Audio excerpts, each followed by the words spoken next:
Hello, my name is Nick Pope, formerly from the British UFO Desk, and you're listening to the Galactic Family Podcast.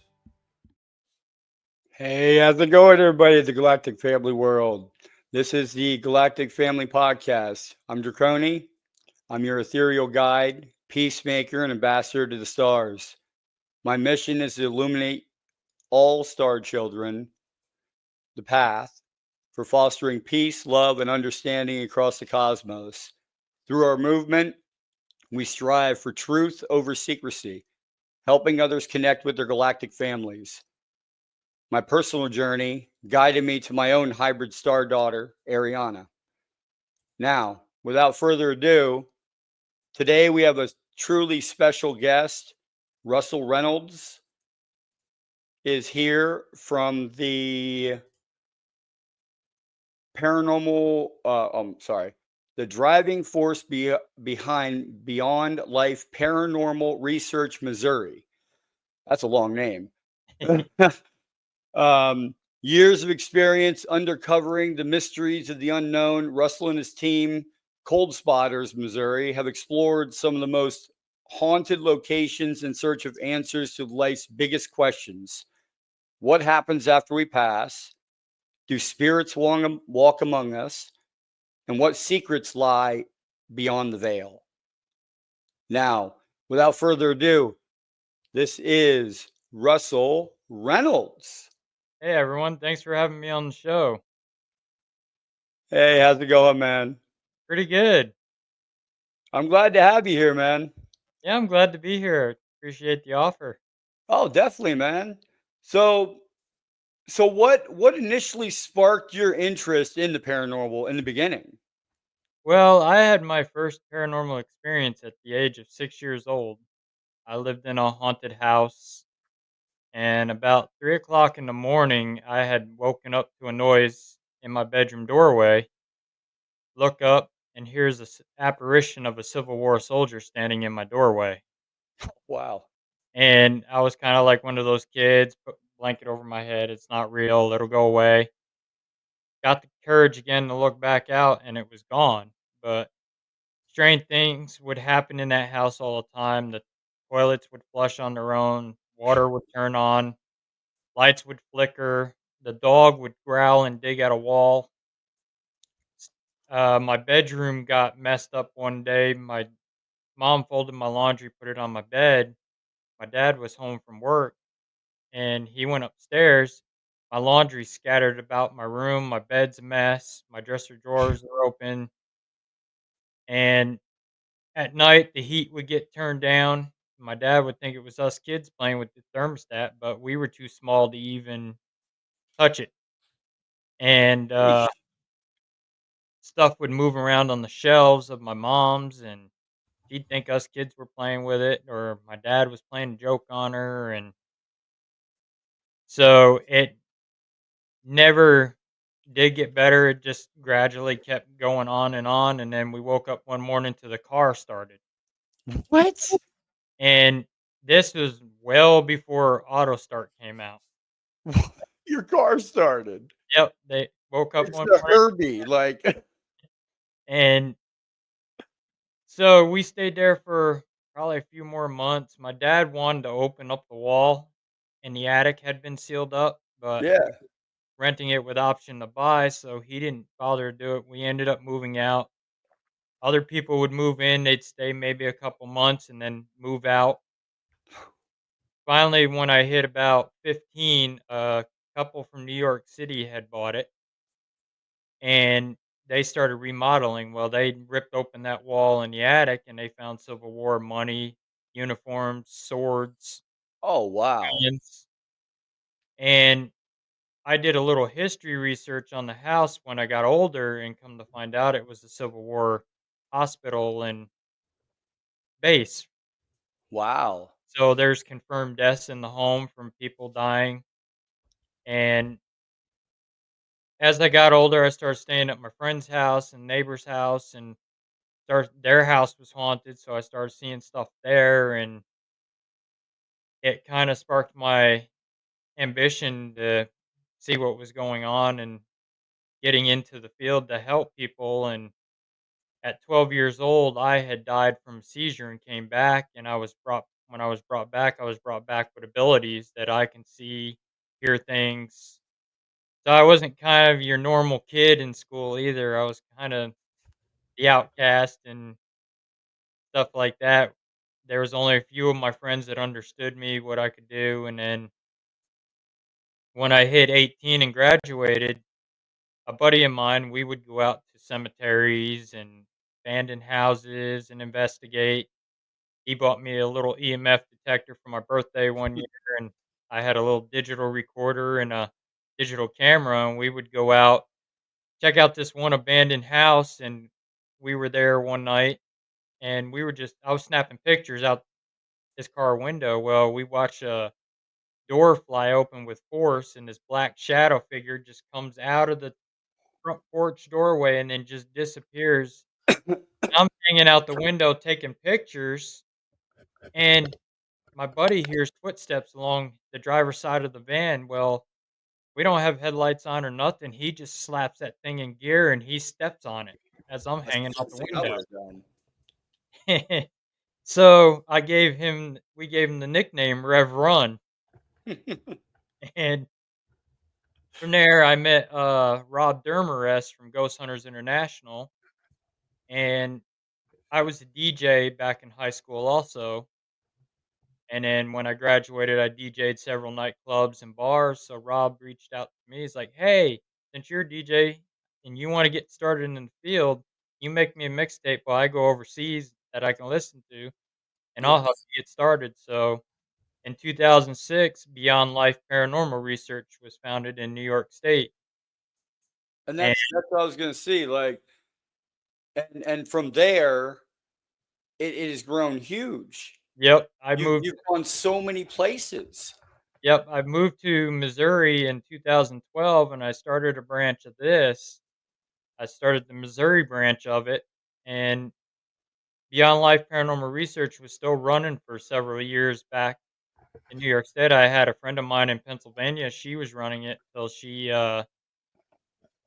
had some medical issues, so we decided to close that one down, and I kept this one going. And then about, I think, 3 or 4 years ago now, we got asked by Cold Spotters to take over Missouri for them. So now we are also Cold Spotters Missouri with Amanda Quill, which she's got teams all over the world, and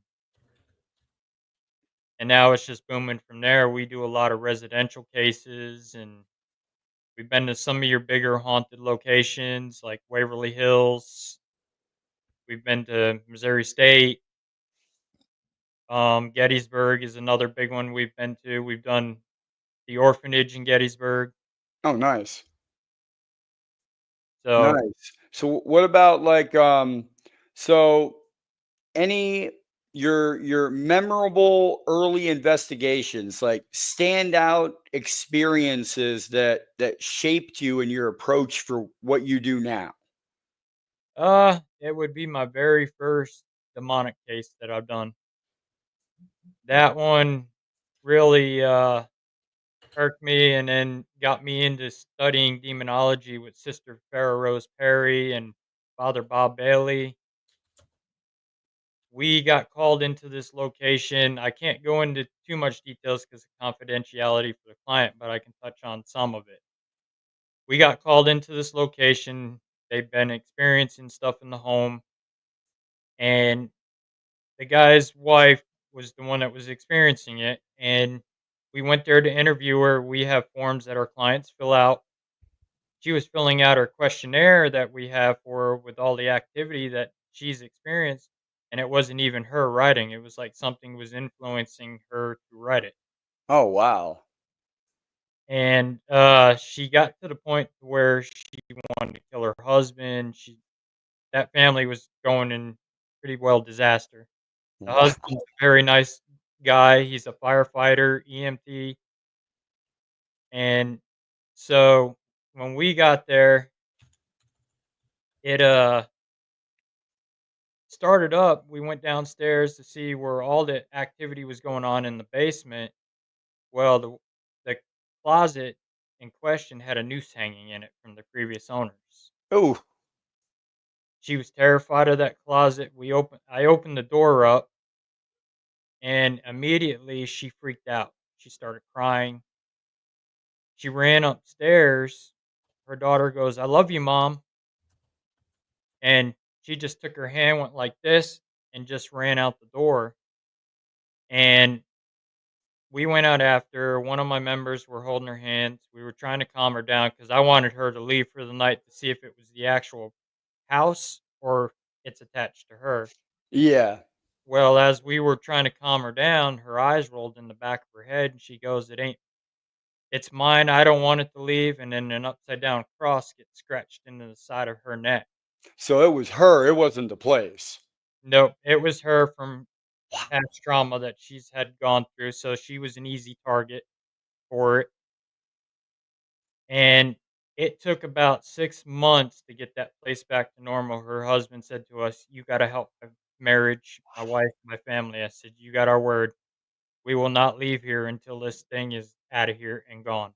That's exactly what I would have done. So we 6 months it took, and now she's back to normal.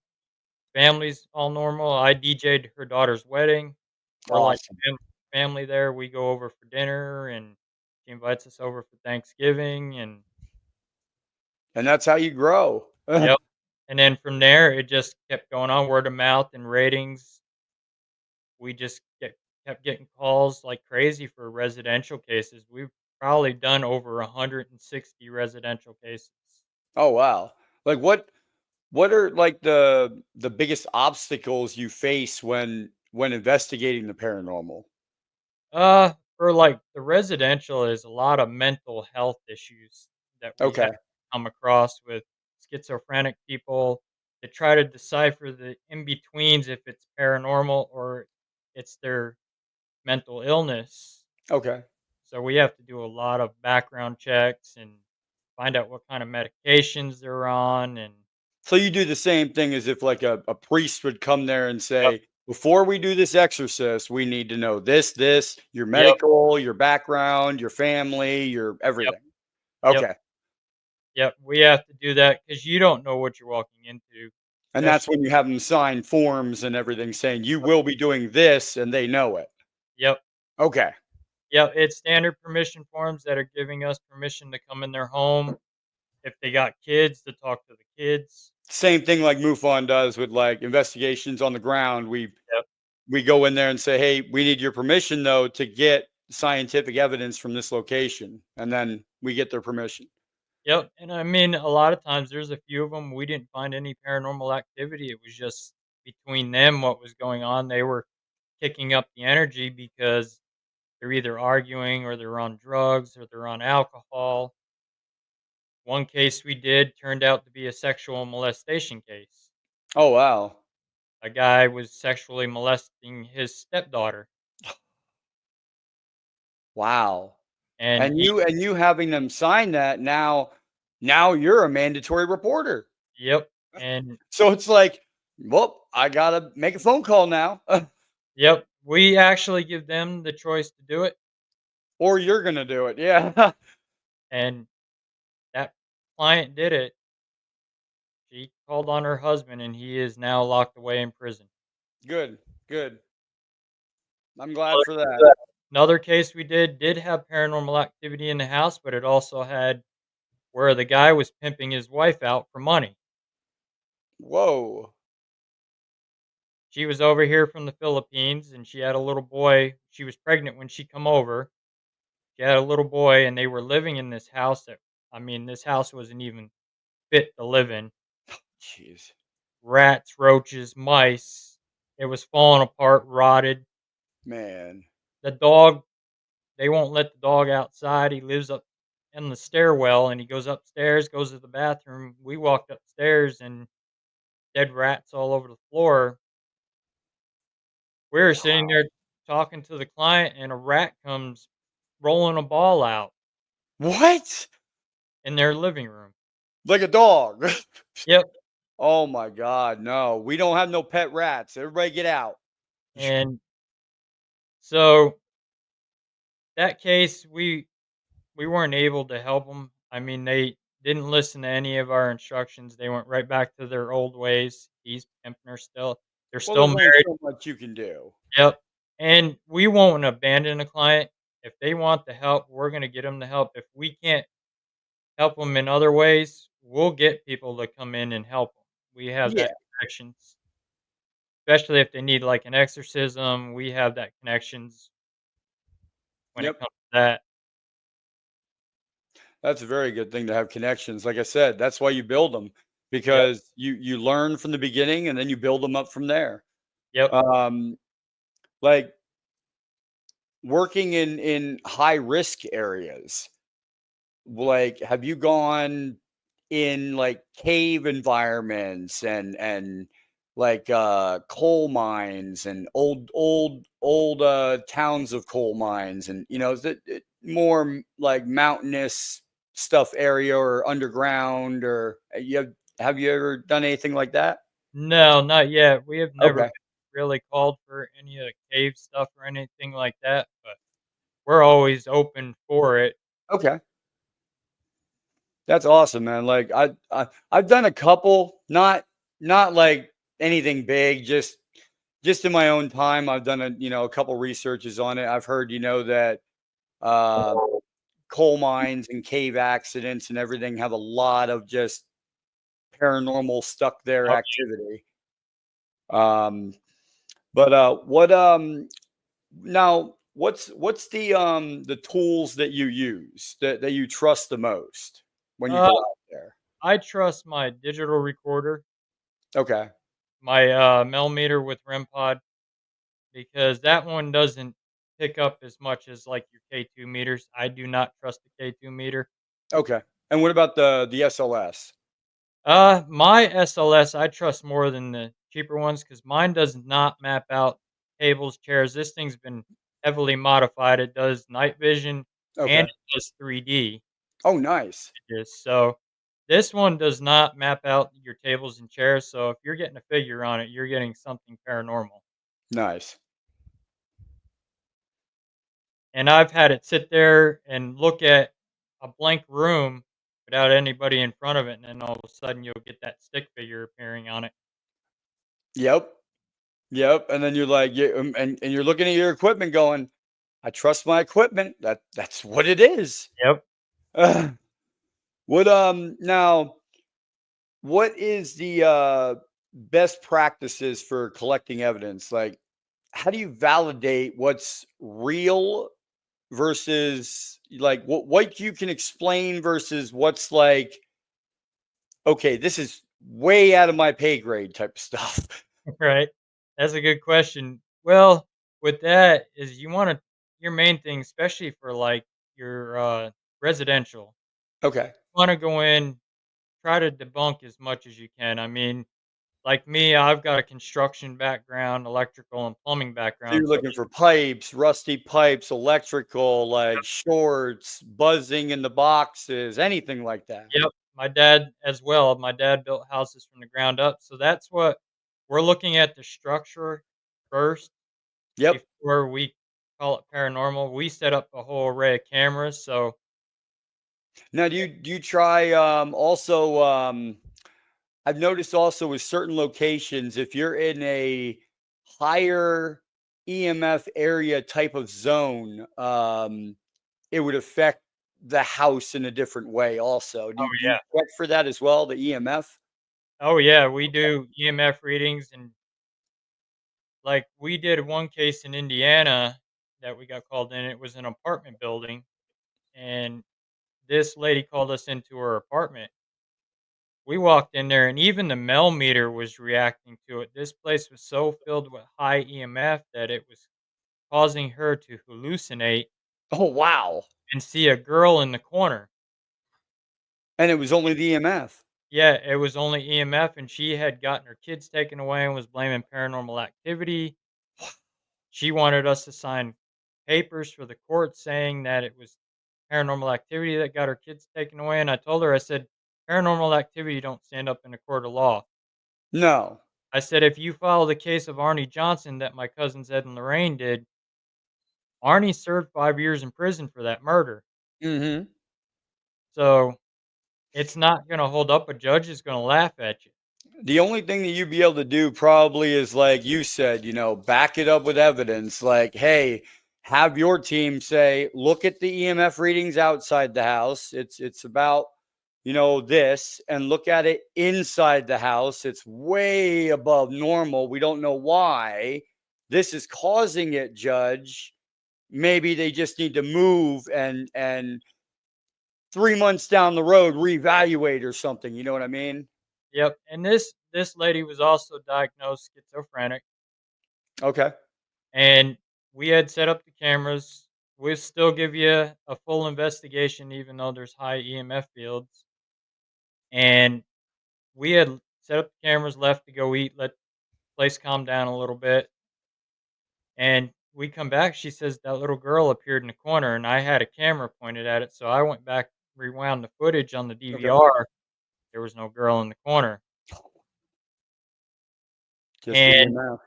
we got looking around the house, went into the kids' room, and we found out why the kids had been taken away was because of neglect. There Oh. was human feces all over the walls, the floors. The Wow. boyfriend had ripped out the smoke detectors in the apartment that were connected Jeez. to the sprinkler system and the electrical, so there was exposed wires. The electrical panel was right in the kitchen, Wow. and that apartment building used to be a factory back in the 1800s. And they just converted it. Yep. So back then, your older buildings, none of them ever they never put grounds in. That Your and the that and some of the sorry to interrupt, that and they don't usually because I've lived in a couple buildings also where I'm like built in the 1920s, 30s, Mhm. that if you go in the basement, some of the wires are not the insulated wires. They're the straight wires. And I looked up and I'm like, oh, we gotta change that. Yeah, a lot of them old houses got that knob and tube wiring, and a lot of that stuff is spliced into walls and And that caused a lot of EMF too. yep, because there's no ground rod outside. So you're getting that's where you get your a lot of static. So Okay.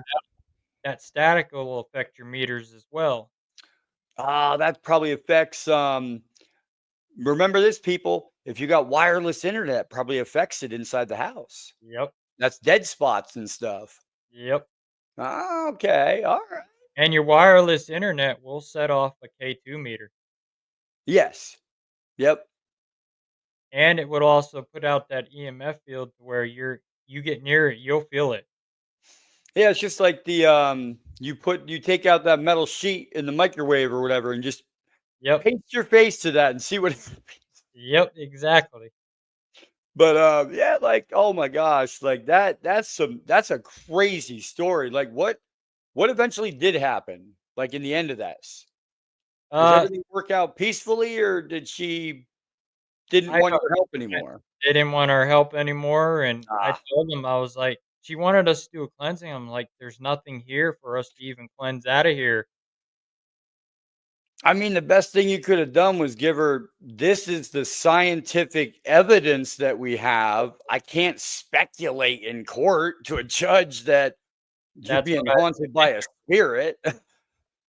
I said, "The best thing you could do is get maintenance up here, get these smoke detectors put back in, get this EMF cut down, Yep, and that'll cure your problem on your hallucinating on things." exactly. Now with EMF too, if you're not going anywhere, you're cooped up in the house and you don't Yep. drink a lot or eat a lot, then that the EMF will just soak into your body pretty much and it'll cause effects as well. Yeah, it causes rash, it'll make you sick, Yep. nauseated, vomiting. So, do you have any personal encounters that you want to tell that have changed your perspective on ghost investigating? Uh, it would be at Waverly Hills Sanatorium. Ooh. We were on the 4th floor in the surgery room, and we decided to do a little role play, and I played the guinea pig. Oh, jeez. And we our tour guide Vince had told us he laid on that surgery table doing a spirit box session and his leg got lifted up. So we wanted to see if we could have that recreated. So I laid on the table. I had member wheel me under the light, and I was playing like I was sick. I was coughing, Yeah. and he was yelling for a doctor that we're going to lose him. And we had a motion light sitting in the doorway. The motion light kicks on, and then Huh. I hear a noise, and I went to sit up, and I was being restrained to the table. I could not move my legs, my arms. It felt Oh, like wow. pressing right here on my chest. And then we heard two loud female screams right outside the door. Sheesh. And we had another team in there with us. So I said, text that other team, find out where they're at. They were up on the fifth floor, the other side of the building, up on the roof doing an Estes method. Okay. So it was none of them outside the doorway. Jeez. See, I mean and that's proof right there. You got it right there. It's right in front of you. There's nobody around. It set Yep. it off, and you're like, okay. And then we were walking back because you can only investigate till 4 in the morning. And my one member and I, we're walking side by side down the hallway. This white figure comes running right at us, blows right in between us. You could feel the cold breeze as it goes right in between us and then just disappears. Oh, wow. We both look at each other like, what the hell was that? And the other team come in behind us, and I asked them if they've seen it. They never saw it. What? So it was only you guys? It was only us that seen it. Oh, wow. Sheesh. So how do you address skeptics and still try to maintain the credibility in the paranormal research field? With the skeptics, I love skeptics. I can eat them up all day. I always invite them, come along with us. Yeah. We'll show you proof. I'll take you to the most haunted place I know of, and I'll show you proof. Well, sometimes that's all it takes. It's like if it's right there in your face, there's no denying it. Plus, I usually show them the one video I got where I've got a member that gets partially possessed and her face morphs to somebody else. It actually like Yep, no way. yep. Ooh, She's sitting that would there in front of the creep me DVR out. camera, and she's sitting there taking her thumb and just going like this down her face. Ooh, that would creep me out. And then her face just starts changing to somebody else, and she gets this real sadistic grin on her face. Oh, And that's when I run out the room, dude. I'm she don't gone. even know she's doing it. Dude, We I'm gone. we didn't even know at that time, and we get up to leave, and she goes to walk out the lobby door, and the door slams in her face. Ooh. We get out in the lobby, and she goes, "My face feels like it's on fire," and we look on the side of her face, and there's 3 scratches going down her face. Jeez. So I reviewed the footage, and I ended up finding that footage and just watching her sit there just like this. And she doesn't only do it once, she gets up because she feels something in her eyes, so she has her husband check. Yeah. She was doing that prior before she got up, and then she sits back down in the same seat and starts doing it again. And It's like something just took her over for a yeah, second. and the place that we were investigating is known for that. This place was actually on an episode of Dead Files. Wow. It's a place called the Madhouse, the haunted movie theater. Oh, that's a great name. They call it Marshall Cinema, and the owner was having a bunch of experiences, so she called Dead Files to come in. Dead Files did an investigation. We actually confirmed that Amy Allen is a legit psychic medium. Okay. There is no fake to Amy Allen. We confirmed everything back. We can back up her claims. Hey, I like it when people can back people up. That's the best news because when you have people to back you up, Nobody can say anything.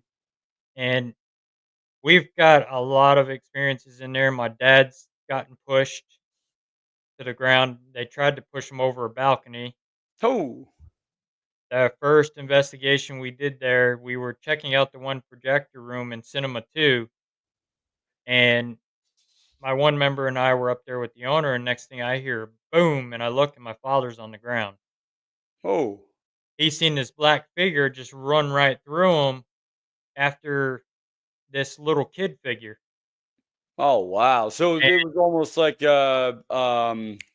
let me think of what it's called, where the people are stuck in the moment that they did yep, in the residence or business. They're yeah, it's stuck kind of in like a that. residual. Yeah, residual. There you go. Yep, yep, yep. And he ended up having bruise marks here like a hand and one on his back. Oh, wow. That thing really wanted to like hurt him. Oh yeah, and it Cinema 2 is one of the most haunted spots in that theater. Even Amy Allen said that's where the dead go to throw down because she's heard so many voices when she was up there, and we were up there. This was a couple years ago. Like Fight Club for the Dead. We took some of the Marshall Cinema staff. They do a haunted house for Halloween every year, so we help out with that, and I get to play one of the characters in the haunted house. That's cool. So we did a little mini investigation afterwards, and we were up there running equipment, and my one member was running Spirit Talker, Hmm. and it said it came out on Spirit Talker. It says touch Daniela. Well, Daniela is one of the employees Oh, wow. that was there that night, and she was like, "Nope, I'm out of here. I'm not doing it." Don't you just love that when people are like, I want you to show me Yeah, something. And yeah, then they walk in and then everything goes haywire and they're like, nope, you guys can have it. right. And it's funny. She got out of there, and I was like, Why do you want to leave? I uh Wow. I slept up in there. Oh, I guess we got a big fan. Russell Reynolds is Oh allowed yeah, to talk about Ghost Fight Club. Hey, Ghost Fight Club. Hey, remember, Fight Club doesn't exist. You don't talk about Fight Club. right. But no, so can is there a way that we can scientifically prove the existence of the paranormal? In certain ways, can we do it? In some ways, I mean, with your full spectrum cameras, your shadow figures, but I mean, you still can't get definitive answers and proof. That's why there's no professionals in this field.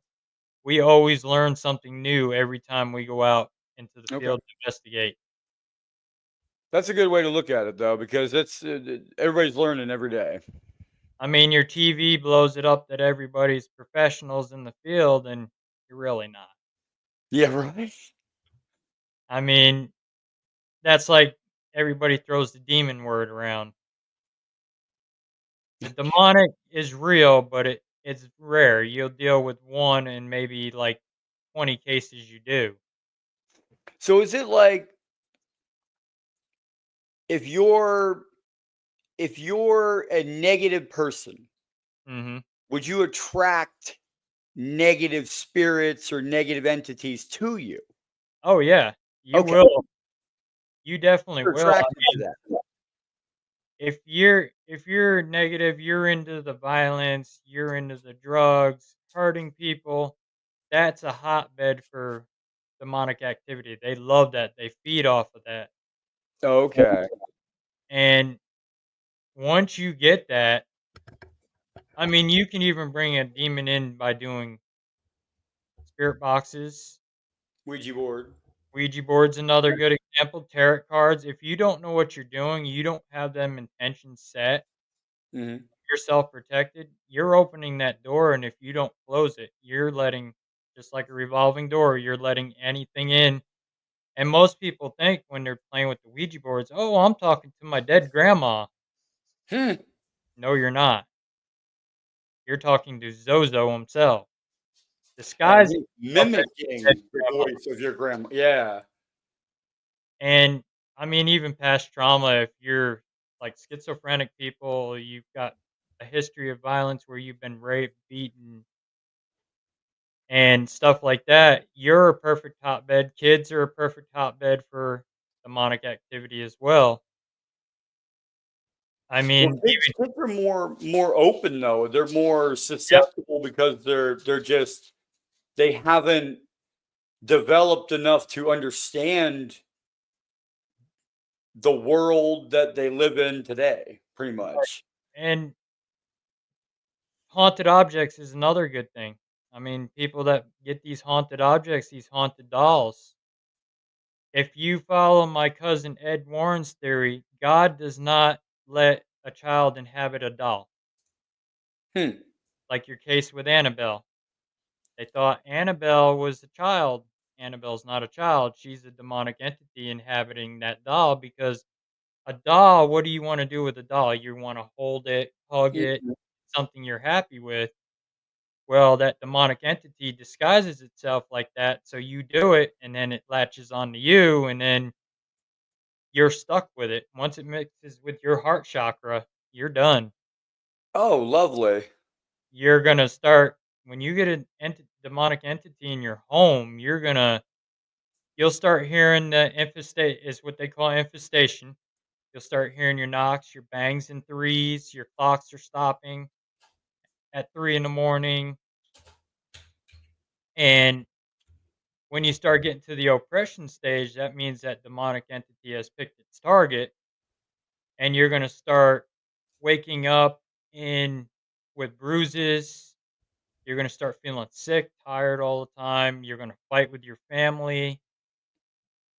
You're not going to want to be bothered with friends, your kids. So you just want to change like Yep, everything about you just becomes you. yep. It tears your life apart. It gives you what they call a slow drain, and then it finally starts breaking you down more and more. You start having health issues because basically what it wants is your soul. Okay. And then you get to the possession stage. And when you get to that possession stage, then you're gone. You're talking in different languages. You're violent. Now, are you when you're talking different languages, are they is it almost like channeling? Like I've heard a lot of channelers that say I allow this peaceful being to come through and talk through me, but it seems like demonic is like you're gonna talk to me, or A, I'm gonna talk through you. a demonic was never living. So a demonic doesn't have to listen to you. It's like a leech. You can have a demonic entity that can be stuck with you for years and you don't even know about it till it decides it wants to show itself and it Ooh. develops that strength. It can linger in a house for years and years until it finds its perfect target and then it's on after that. So And that's it's like a parasite leech. yep, and that's where Oh wow. you need an exorcism after that. Now, have you done that a lot with like calling exorcisms in, and do you actually stay and Oh yeah. help?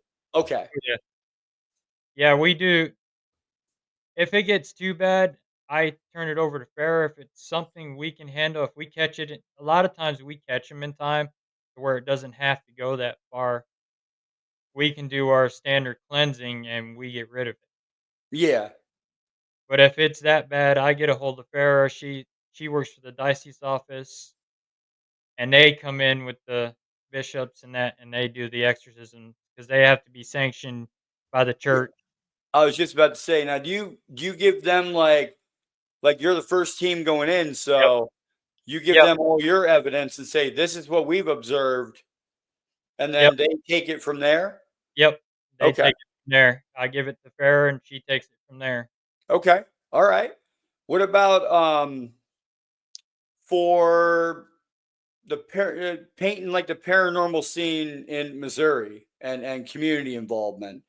Like, what is what's the top spots to investigate in Missouri? Missouri State Penn is one of them. Okay. That's uh, Then if you go out a little further to Atchison, McIntyre Villa is a big one. The Sally Now, House.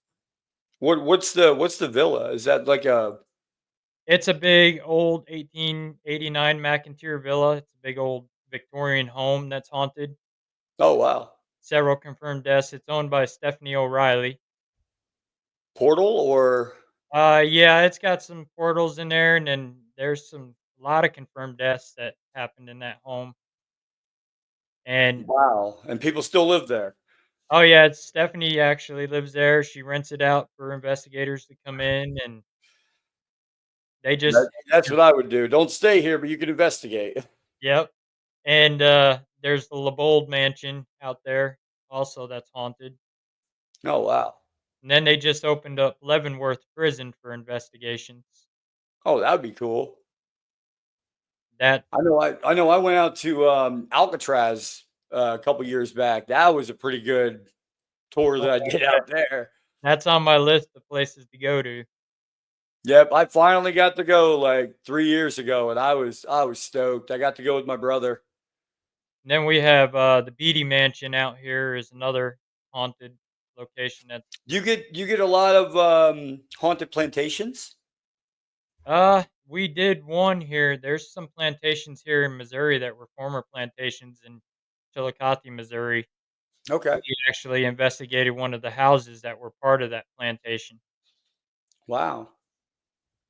And in my one video, you can actually see I'm sitting by myself in a room in front of the DVR camera, and I was in a t-shirt, and you see my sleeve is kind of like this, like Hmm. someone holding it in the air, and then you just see it Oh drop. wow.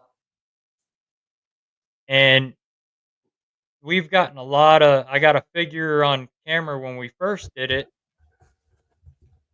Behind the curtain of the window, you see this figure come in like this, and then go out quick, come back, fade back in, and Just a then black figure. no, you can actually see the one eye, the nose, Oh whoa. and then it just fades out and just disappears. No way. And Wow. that house is known for it's had confirmed slaves in it, and there's children spirits in that house. Now, when you go to something like that, you're like, we're just here to investigate. We really can't cleanse this big of a ordeal that happened. You can cleanse them. There's a certain way you have to do it. You have to make sure you cover every square inch when you're cleansing. Okay.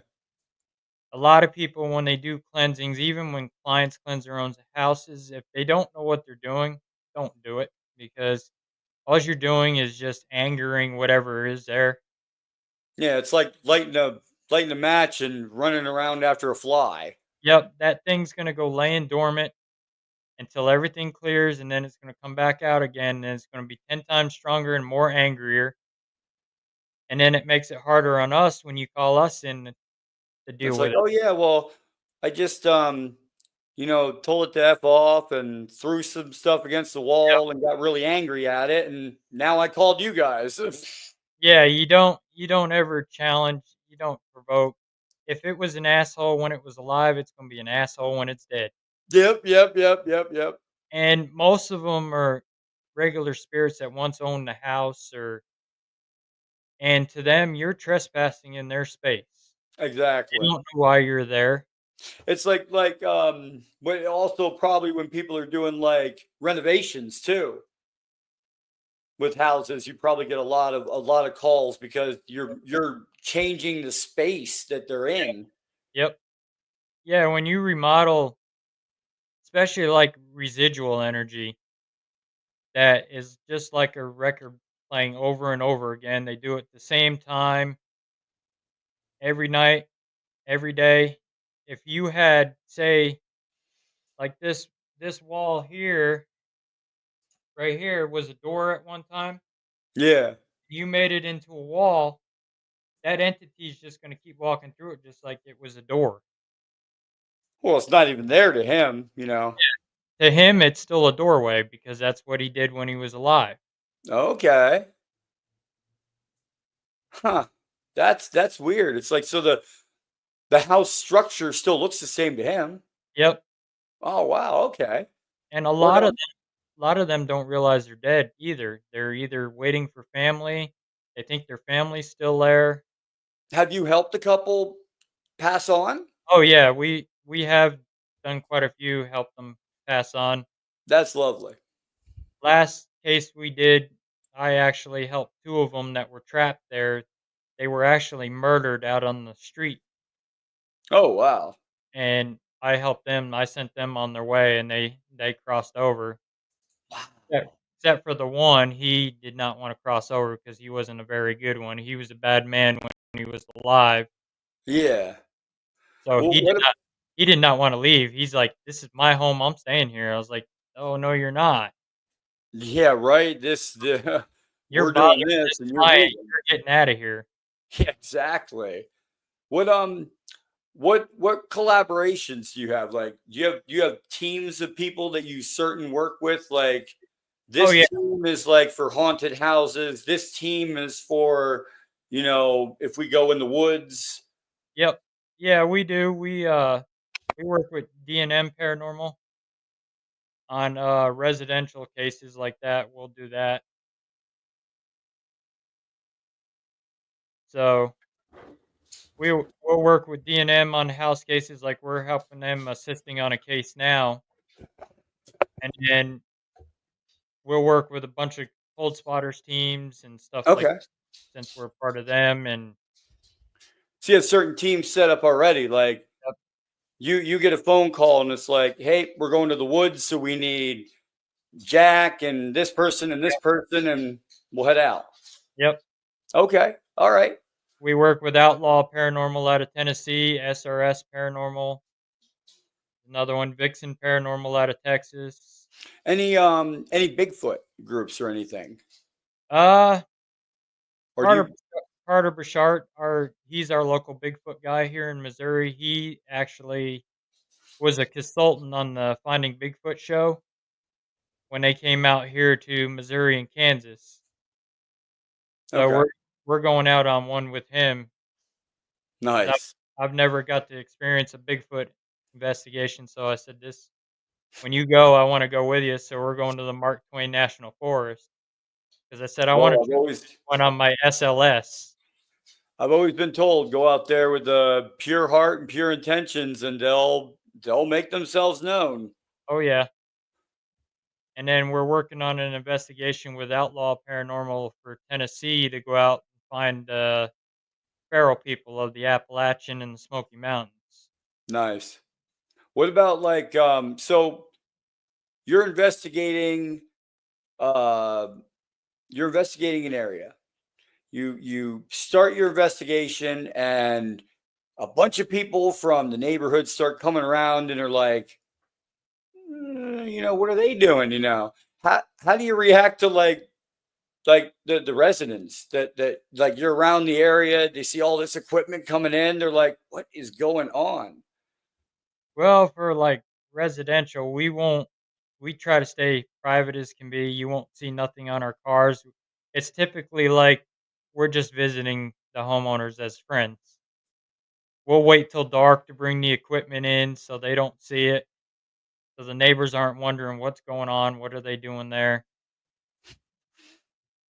Oh no, yeah. Well, you know what, we might have to do that, but I might need, a couple, a bulletproof vest and couple pows and a bunch of other stuff. We'll look for the jujue. I think it's, how do you say it?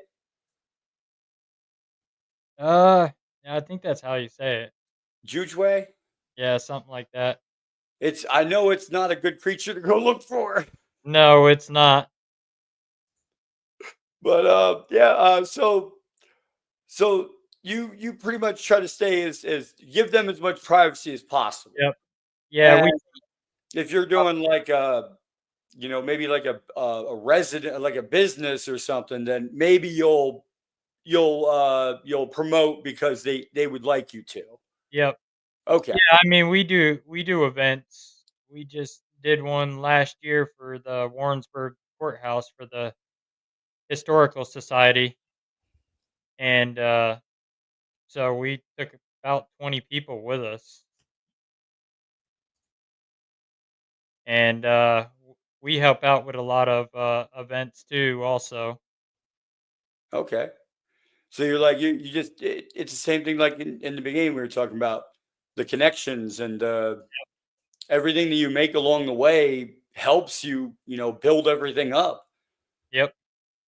And you got to get that credibility out there too. You don't want to go in this with an ego or I was trying. just about to ask that too.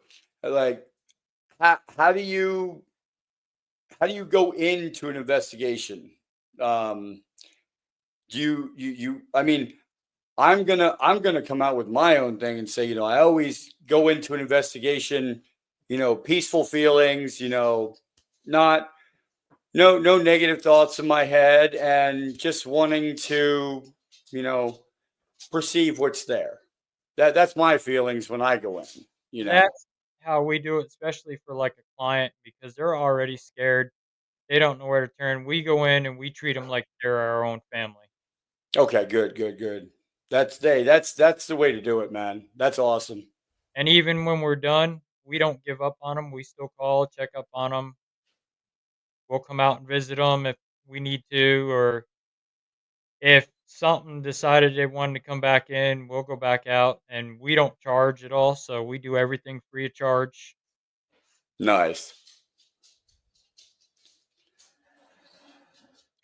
So how do you get involved in paranormal research? Like advice for newcomers looking to explore the field a little. Uh, Start off small. Do your research, like I mean, I would you do like buy this, SLS app on your phone and the SLS voice thing on your phone and it'll happen. Well, yeah, it'll happen. You got wireless. I tell them go with a team that's experienced. Learn, get the training. Don't go out trying to do this on your own because if you don't know what you're doing and you do run into something dark, you're going to get yourself hurt. Hmm. Also, do a lot of research. Read, like I did. I studied Ed and Lorraine Warren. Background of the area. Yep. I studied them. I studied Hans Holzer and all those. I researched demons, did a lot of reading on them, and then that's how I learned. And then my connection with Rob and Florida Ghost Team, I learned from them also. They trained me and taught me, and Awesome. That is awesome. Um, for what kind of paranormal stories and research have you personally written about? uh, I'm in the process now of writing a book on all my cases, and it's going to explain about the paranormal, my Nice. theories, what I've seen, and the book's called "Paranormal Through an Investigator's Eyes," Okay. and it's going to tell about the demonic, the paranormal, and then it'll dive into a lot of my notable cases, my demonic cases, to even my regular spirit cases. And you'll So, probably put like pictures like, hey, look, this is what the meter said or whatever. yep, Okay. Awesome. and we don't go into a home to tell you that it's haunted. We're gonna try to disprove it before we prove it, because Okay. there's always an explanation to everything. There is too, because if you look deep enough, everything is, was it what was it? Light, vibration, and, Mhm. and frequency. Yep. So everything is that down to its core. And there is that saying, light attracts light, dark attracts dark. Light Yes, exactly. light and dark don't mix. Now, you you started hosting, right, on the Supernatural Incorporated network? Yep, Supernatural Inc. Yep, I have my own podcast, Beyond Life Paranormal podcast. That's on every Saturday. Okay. And who are some of your favorite guests you had on? Uh, Keith and Carl Johnson, which are also my cousins as well. Oh, nice. John Zaffis was another favorite one of mine. Wade Kirby from Nesper. That man's just a ball of knowledge, a mentor to me, and he's awesome to have as a guest. That's Um, awesome. Rob Dermarest was another one. He was funny. He's one of those because of him being on TV. He tells it like it is. Oh yeah. Well, how do you when somebody comes at you like with a myth or something, like, remember you said you love when people come at you, right? I've got one for you in the chat room, believe me. But how do you debunk the myths with, the common misconceptions about hauntings and investigations? Like, what are some things that you're going to walk in and be like, this is what's supposed to be here, this is not what's supposed to happen? Well, for like me with my abilities, I can tell you if it's demonic or it's a regular spirit. Same with my dad with his abilities. We can walk in a house and tell you what's there. We already know it when we walk in, because when you're walking in a house and you're feeling something darker, it's going to feel like you're walking through mud. It's going to Like be you're like thick in the mud, pretty much, like thick in the Yep, air. yep, you're going to feel that heaviness and that pressure on your chest. For me, when I'm dealing with something dark, it feels like somebody took their fist and drove it right here between my eyes. Like just the pressure of it coming Yep, back. yep. Ooh. With a regular spirit, you don't feel I feel at ease, calm. I can feel their energy,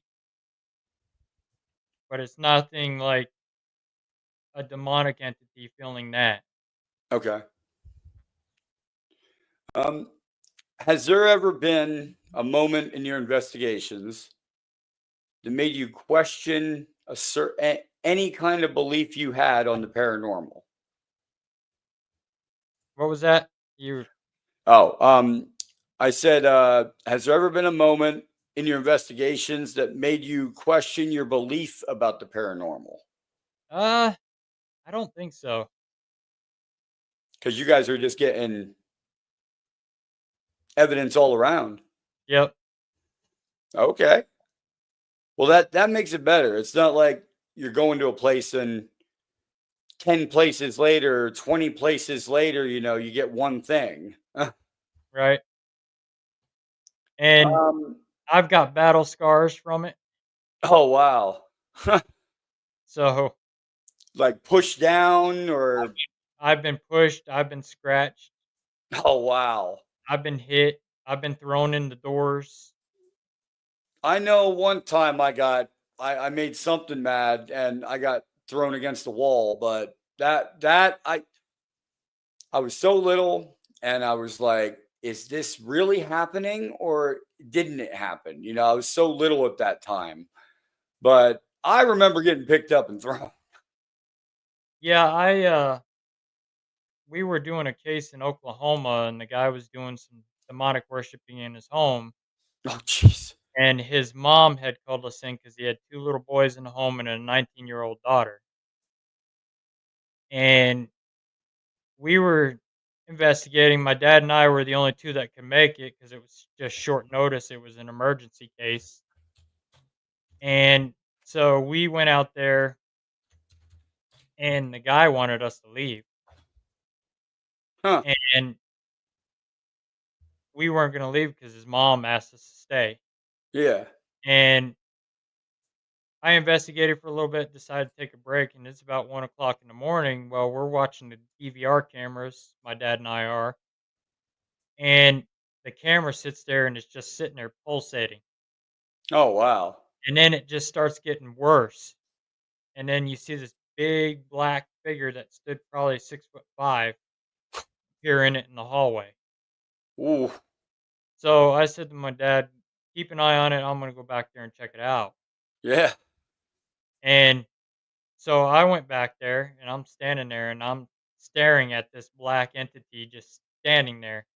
Well, this thing decides it's dropping down to 5 feet, comes running directly at me. Wait, it shrunk itself? It shrunk itself and come running What? at me and disappeared right at my feet. And I'm hanging on. I wear a St. Benedict's medal that's been blessed. Hmm. And 3 scratches appeared right here on my arm that looked like somebody took razor blades. Ooh. And it was its warning that if you don't get out of here, I'm gonna hurt you. So, I mean, you're in this kind of situation, are you running for the door or are you like I calmly like, okay, I'll take care of you? Yep, it was just, "I'll take care of you." Yeah, all right. Yeah, that's I'm what not I ru would do. I don't run. They live off of fear, and that's what it wanted. Yep. They figured I would fear it, that I would run out that door, pack up, and leave, and it could go on its merry way and keep terrorizing. Well, I guess you can't move an immovable object. No, and it left those scars, and a lot of people don't realize there's a difference between spirit scratches and demonic scratches. You can still feel them after they heal. Yep, I and I believe that. they're just like razor blades, and they do it in threes, which is It, mocking the Holy Trinity. it's still a it's a it's like even if it heals, the energy that they did that negative thing scratches in that location is still there. That's why it still comes out later on. Yep, It's still going to be there, like a yep, ghost limb or something. and I talked to the mom, the guy wasn't gonna stop doing what Mm, he was doing, and I said to the mom, "Your best bet is take these kids and take them to your house and let them live with you." yeah. The girlfriend, I called her on the side, I said, "Your best bet is to get away from him as well, Jeez. because he's not gonna stop," and he didn't, he tried to kill her. Oh wow. They were going down the road in his vehicle, and they got in an argument. He tried to strangle her, and she jumped out of the moving vehicle at 70 miles an hour down the highway. Do you think he was like momentarily possessed at the time? Yep, Oh wow. he was back doing his demonic worship thing, so he was that demon came right back in again no matter how much we cleansed the house. Doesn't matter if you open the door. He just opens the door and lets it back in even though I sealed it up with blessed salt. He broke it and just let it right back in. And you do that and it gets stronger too. Oh, yeah, once because I've already angered it by me chasing it out. Exactly, man. Like you're like Ghostbusters, but without actually seeing it and hoping that it doesn't do something malice towards you. And if you do see it, well, hey, at least I know where you're at. Yeah, exactly, and So, what, so what role does intuition or gut feeling play in your work? Like, how much do you rely on it? Like oh, me, I'm walking into a space and it's like I can kind of get the energy vibrational around the room. Like this is a nice room. I can be in here, or mhm. no way, this is really dark in here. Yeah, I always trust that gut feeling. If I feel in my gut that it's bad, I will back out and regroup and talk with the rest of my team on how to combat it. Okay. Have you ever had to do that before? Like you went by yourself somewhere just to Oh, yeah. say, I'm going to check this out real quick. Should be nothing. And then you're like, I need backup. Yeah, I've backed out of situations like that because when you're by yourself, and you got nobody in earshot of you, you don't have that buddy system going, it's a good way for you to get possessed or get hurt. Now, when you're by yourself, also, here's another question. When you're by yourself, like I've had this happen sometimes. I'll be in like the woods or something investigating, and I'll just be off the phone. My friend will call me on the phone, and I'll be talking to him for a little bit, or I'll talk to somebody on the phone when I'm in the woods, and then all of a sudden I'm like, wait a minute, I hear their voice. Like I just heard the person that I talked to on the phone that's 150 miles away right now. Oh, And yeah. they sound like they're right here in the woods and everything. And they're like, hey, I need some help over here. And I'm like, I just literally got off the phone with you. There's no way I'm going that way. Yep. Like, are I they trying to bait or? Oh, yeah, they're trying to suck you in because it knew you were by yourself, so you're vulnerable when you're by Ah, yourself. okay. So So it tries you've had that happen before? Oh, yeah, it tries to pull you in and Like friends' voices and stuff, like Yep, mimicry. yep. I've actually caught on an EVP at the movie theater. We were doing an EVP session in the back hallway, and I've actually caught one of my investigators' voice on my recorder, and she was all the way up in Cinema 2 with another member investigating. Sheesh. What about like you're going into all these haunted places and you're like, before you go, how do you prepare? You're like, just all right, I'm throw on my stuff and let's go. Like, or you like have a certain thing you do. Oh, yeah, I do. I cleanse myself and protect myself. I ground myself. Spray the car down with holy water, the equipment, everything before we go. And then afterwards, when we're done, we'll pack up, go down the road away from the client's house, pull off on the side of the road, and we start cleansing ourselves, the car, the Before you equipment, go. Yep. the tires, because it can attach itself to your vehicle and you can bring it home with Yeah, you. that's the hitchhiker effect. Yep, same with equipment. They'll attach itself to your equipment because you're using it to communicate with them, and you can bring it home attached to your equipment. Yeah, that's a big thing, especially like I heard who was it? I talked to Travis Taylor, and he was talking about how when he went home from Skinwalker Ranch, and he saw stuff appear at his house. Yeah, His whole family did. So did Lou Elizondo and everything. The balls of light in his room, and he's like, right. "Well, that's neat. It just floats and just goes down my hallway." And that's even like with your demonic too. You don't want one of them things following you home. No, exactly. Yeah. Especially like us after a night of dealing with one of them, we're heavily drained and it takes a lot out of you when you have to combat one of those than a regular spirit. Does it start with like the batteries first, or does it start Oh with the yeah, people? it starts with the batteries. Okay. Easiest thing it can do, right? Yep. Battery. And then it starts going for the people. Okay. So you go out there, you're like, well, I've got a whole box full of rechargeables. Yep. Yeah, you can never have enough batteries in this field. Nice, nice.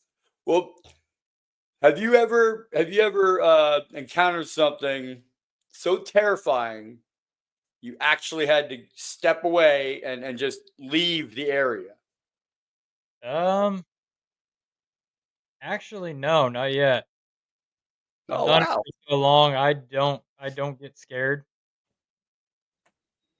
I think the only thing that I could say was the story I told you before we went live was the black shadow that was, I'm on Indian burial grounds, and I was the one who found this area in Pennsylvania, and I'm walking through, and me and my buddy, from the army, Birch, we're looking down the path.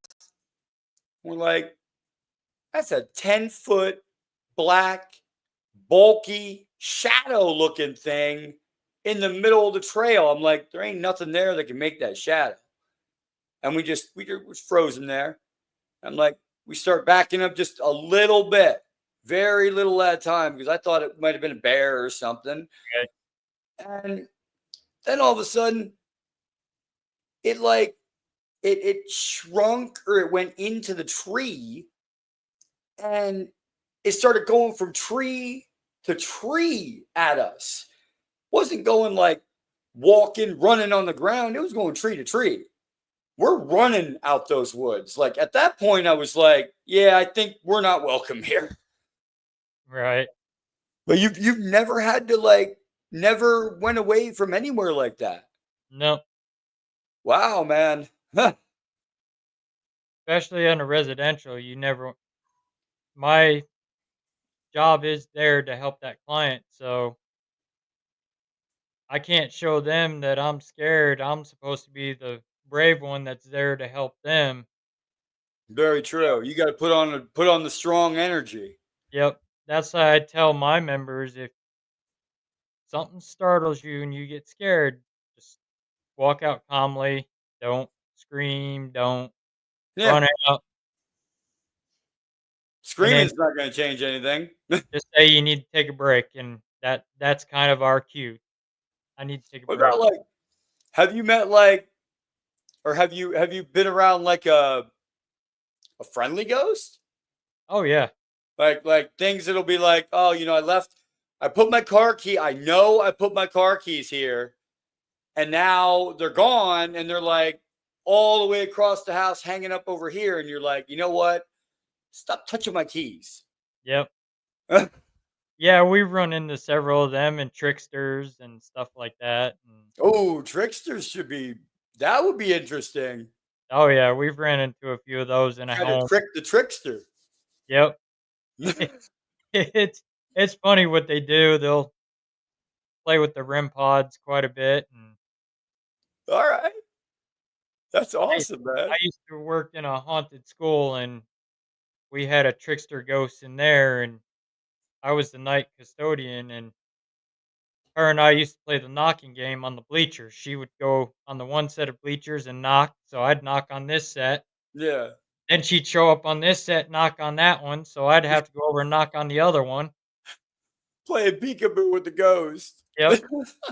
And I actually got to see her one night. She Oh, that's awesome. I was walking down the hallway, and I felt something like I was being watched, like something was behind me, and I turned around and she was there from like her head to her shoulders. Oh, wow. It was a little girl. That's incredible, man. That's like, because most of the time all you hear is like just the voices, or the sounds of the footsteps, or whatever, but you Yep. don't normally see them. It takes too much like energy or something to Yep. to form. Yep. And she was only enough to form her head and to her shoulders, and that was it. Wow. That would be awesome.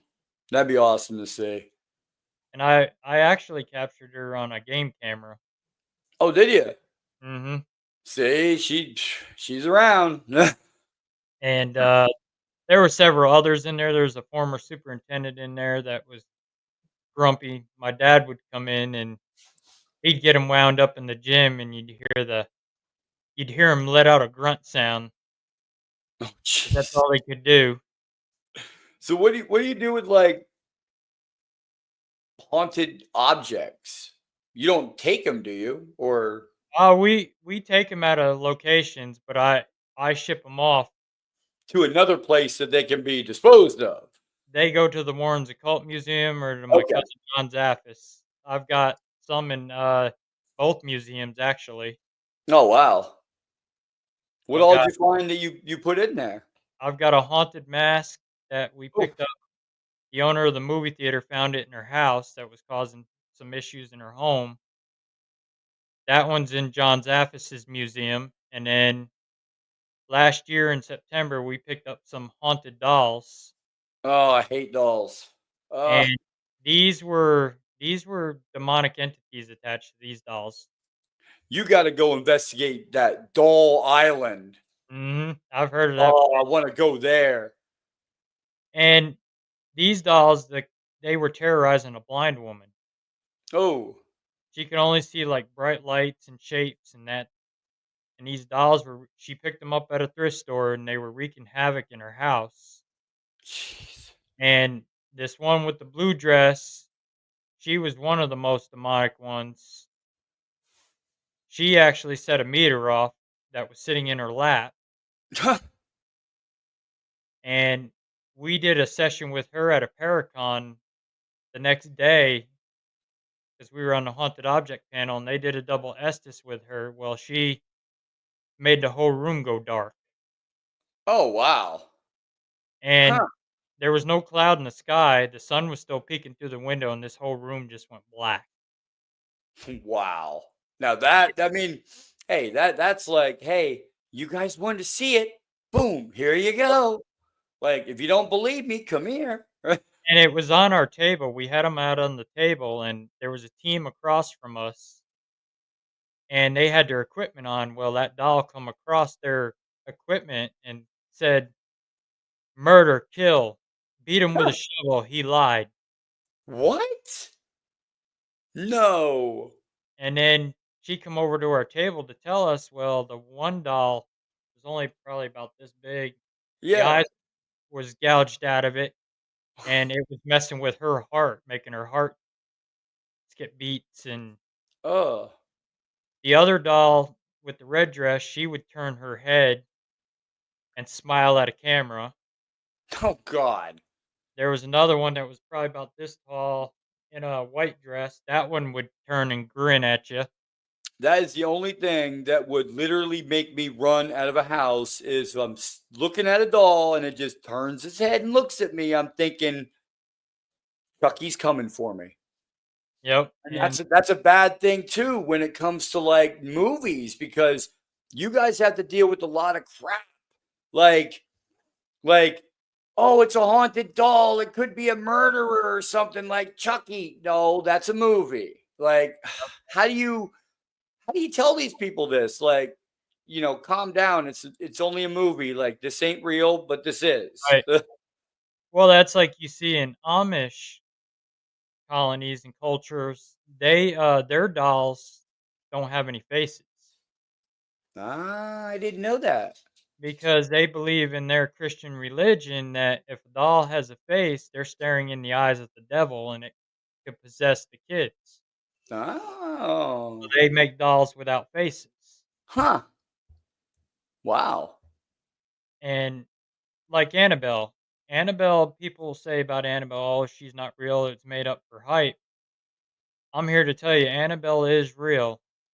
She has hurt people. Oh, I believe that. When Um, my cousins brought her home, they brought a priest in there, and the priest threw the doll across the room and said, God's more powerful than the devil. Well, that priest was on his way home, and the first thing he saw before he got in his car accident was Annabelle. jeez.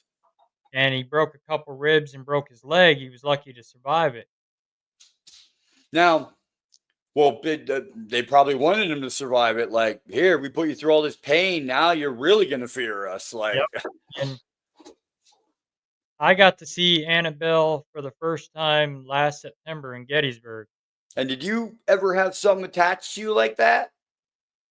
No, thank God. Nothing, like no equipment, no nothing, because you guys, like you said, you do it professional, in, out, Yep, we cleanse, and so we've been lucky so far. good, good. Yeah, I've heard like I went on, I don't know, another show I was watching, Twin Paranormal, I think it was on YouTube, where they Mhm. go to different places and they said, oh, all the spirits can stay here, that are here, but the ones that were attached to this person, they have to come back with us. They can't stay here, and I'm like, why would you want something attached to you like that? Those YouTubers, that they do a lot of it for entertainment, but I wonder if they've actually, and them 2 are the ones that throw the demon word around a lot. What Yes. what would they do if they've actually seen an actual demon in real life? Well, I that's what I'm guarantee saying. Like, is it they would run out of there. Is it made for show, or is it, or is it real? I'm not like, I want to believe, because that's why I'm watching these shows. Like, I want you to And show me something. like I said, the amount of times they throw that word around and, "Oh, a demon grabbed me." A demon possession is very rare. Yeah. Like I said Plus, earlier, don't you have to allow it in the first place? yep, you So have to you don't invite allow it, man, it doesn't happen. yeah, you have to invite it. Yeah. And But is people that go to smart though with them? Like no, having something it's attached to not. them, even if it's good. You don't want nothing attached to you because that's like channelers that channel into spirits and then they have no control over their body once they channeled into that spirit. Okay, like you're talking like the channelers that want to, like, I'm gonna channel the Zeta Reticula, Yeah. and they're gonna come into my mind and speak through me.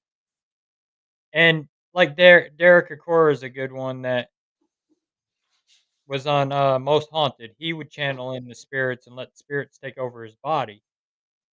That's the same thing as possession, though. Yep. And you have no control over your thoughts. Huh. You He did that in one episode where they were investigating a prison and he about threw one of the guys over the railing. Oh wow. See that there you go. That's why you don't do it. Yeah, if you don't know what you're doing, you don't do it at all. Wow. That's crazy. But you get people like that, and they're like, Yeah, you get the thrill seekers that want to thrill seek. You want to thrill seek, go to an event with an actual investigator and do your thrill seeking. Don't go into somebody's house and start stirring up stuff, and then you turn around and walk out, and then the or client buy a Ouija start board and go holding in the the bag. basement. Yeah, you leave the client holding the bag, and then they're without any answers because you came in there, you stirred it up, and then you left. Yeah, exactly. There's countless times we've had to go in and clean up other teams' messes because they didn't do a cleansing or they didn't do it right or they went in there and stirred it up and then Well, that's what I've noticed. Like most of the paranormal shows out there, which I always do the same thing you do. I walk in and I've got, my whole, my smudge kit, my whole smudge kit, yep, And I go in professional, and I'll do that with myself, with anybody with me, our equipment. Same thing you do, but people are just running into places like, hey, I just got this new meter. Let's go check out this abandoned house. And then yeah, exactly. they bring home Satan. And that's like these urban explorers that are breaking into these locations and some of them are solo by themselves. You don't know what you're getting into when you're walking into one of them. Never go solo anywhere, people. And we had a kid do that in a hotel that was we were called in to investigate, and the owner had to close it due to COVID, and the place started falling down, and the roof started leaking. Well, these kids broke in there one night, and it was 5 of them. Only 4 of them got caught. Hmm. The 5th one had been going in there probably about 10 or 12 times. He'd tell his mom, "Oh, I'm going to a friend's house." Yeah. And meanwhile, he's breaking in this place. Well, we were there the one day we were gonna do an investigation that night. We were helping the owner fix the place up, and this kid kept walking back and forth. And I was talking to the owner. I said, "How much you wanna bet that's one of the kids that broke in here?" Hmm. And the kid come by a couple more times, and then he finally got the courage enough, and he stopped, and he says, "Which one are you or the owner?" She goes, "I am." He goes, "Well, I'm one of the kids that broke in here." Huh. And he said, "I been coming in here quite a bit. I brought a Ouija board in here." And I said, "You did what?" "Yeah, I brought a Ouija board in here and played in the basement with it." I said, "You go home and you get that board and you bring it to me." Exactly. You need And to close it out, and that's actually it's actually one of our questions anyway.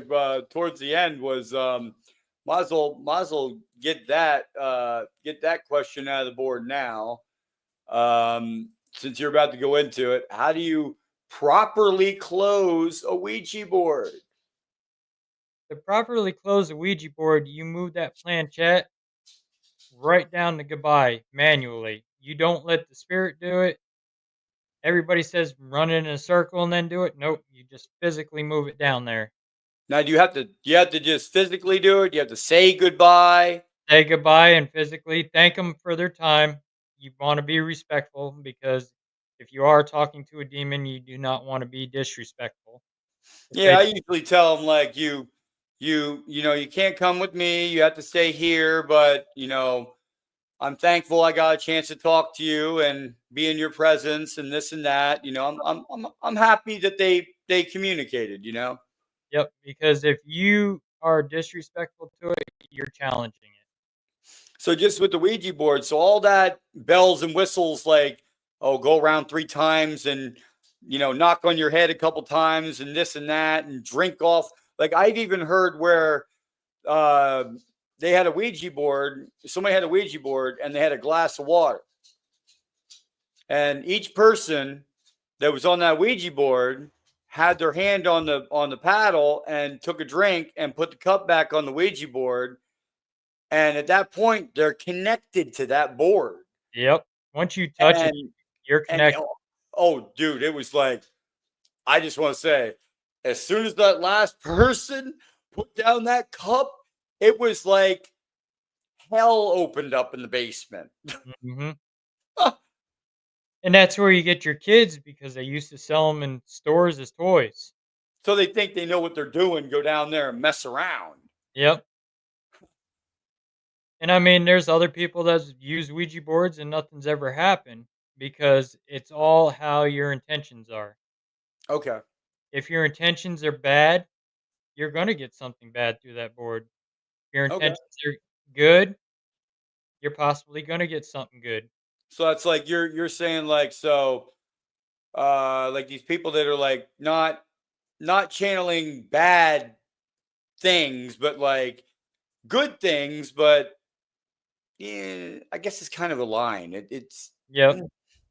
Yeah, and you want to difficult maintain to like do it, I guess. You'd have to be there.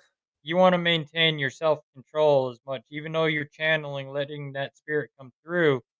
You still need to keep that boundary line that it can't cross to take over you fully. So you're still aware of your surroundings and what you're doing. So you're pretty much allowing it. You're saying in your mind, you can speak through my mouth and that's it. Yep. Okay. Okay. Um, And then so surround yourself and ground yourself when you're doing yeah. it too. All right. So we got the Ouija board out because I know some people are like, you know, like you said, put go around 3 times in a circle and put it to goodbye, and each person has to do this and that, and it's like, no, just go to goodbye, Yep. say Manual. goodbye, say you're happy to see him, and that's it. You have to leave now. Yep. What now? What are some the most unusual or lesser hauntings that you've encountered? We one of them was we a draconian starseed Really? we encountered in somebody's house, and it was brought there to do harm on the girl's stepmother because the girl actually asked for it to come in, and they're known for good or to do harm. Well, Draconi does not take offense to that. And so this thing was in the home, and it actually talked to us, but the way they were describing it, that it was something demonic, and because the young girl had a homemade Ouija board that she made, and she was playing with it, and her sister had drawn it, and we So got it was looking an at it. entity, pretty much a spiritual cosmic entity. Yep. And Huh. the younger sister, she had drawn it on her pad of it grabbing her sister, and she showed it to us. And there was a man also trapped in the home. He was killed in a car accident, and he thought his family was there. So Okay. so we wanted to cross him over and send him on his way. So that draconian actually stepped aside to let us Hmm. that man on his way, and we were able to send the draconian back to the earth where it came from. Oh wow. So it's like so how do you differentiate between like this is a ghost, demonic, or whatever. I don't want to use that word. Evil, good intention, bad intention, because yeah, I don't like the demonic word either. But good intention, bad intention, and then I don't know. It's like, how do you deal with that? Well, it's all Like, how do you differentiate between an entity and a ghost? well with your darker stuff. If you use like the religious provocation, if you say in the name of Jesus Christ, what is your name? That religious provocation, it's going to spark it up because It they has don't to. like they don't like anything religious. Where your regular spirit's not going to react to that. Okay. So you're trying to, you go in there and you're like, let's see what this is first. Boom, boom, boom, boom, boom. Find out what it is. You have a checklist. Yep. We find out Wow. what it is first, and if it's a regular spirit, I've seen regular spirits act malicious, try to act darker and demonic too, Oh, really? just to scare somebody. Like, this is my house. And then it would Yep. shrink back Yep. down. Yep. They'll get physical and stuff like that. So Oh, wow. they'll try to throw people off. They're doing it to scare the homeowner, and So it's we're just that they wouldn't hurt the people. It's like, oh, I'm gonna throw something across the room. yep, I'm not gonna hit you, but I'm gonna throw it across the room. yep, to make you think there's some poltergeist activity. Plus, you'll know when you have a darker entity in your house because you'll start seeing an infestation of cockroaches, flies congregating like Amityville. Yep, I Not know. I from know. yeah, I had to do a major cleansing on the house I live in now because I moved in here and exactly what you just said. Cockroaches galore, and I was like, yep. who lived in this house before? And then rats, mice, any clutter Yeah, I is didn't have a lot of mice or anything, just cockroaches. Ugh. clutter's a good indication also if you got something dark in your home. Wow. Like, but like less like what is the lessest known? Like what don't you see when you go out? A lot of times they'll go in you'll get a regular spirit if they know you're coming, they'll go into hiding and you won't ever see them. Oh wow. So you're like, hey, the owner will be talking to you on their phone in the house saying, hey, come on over. Yep, You're on your way over and they'll hightail it. yep, they'll hightail it, hide somewhere, and then you'll go in there, you'll do your investigation, and you won't find nothing.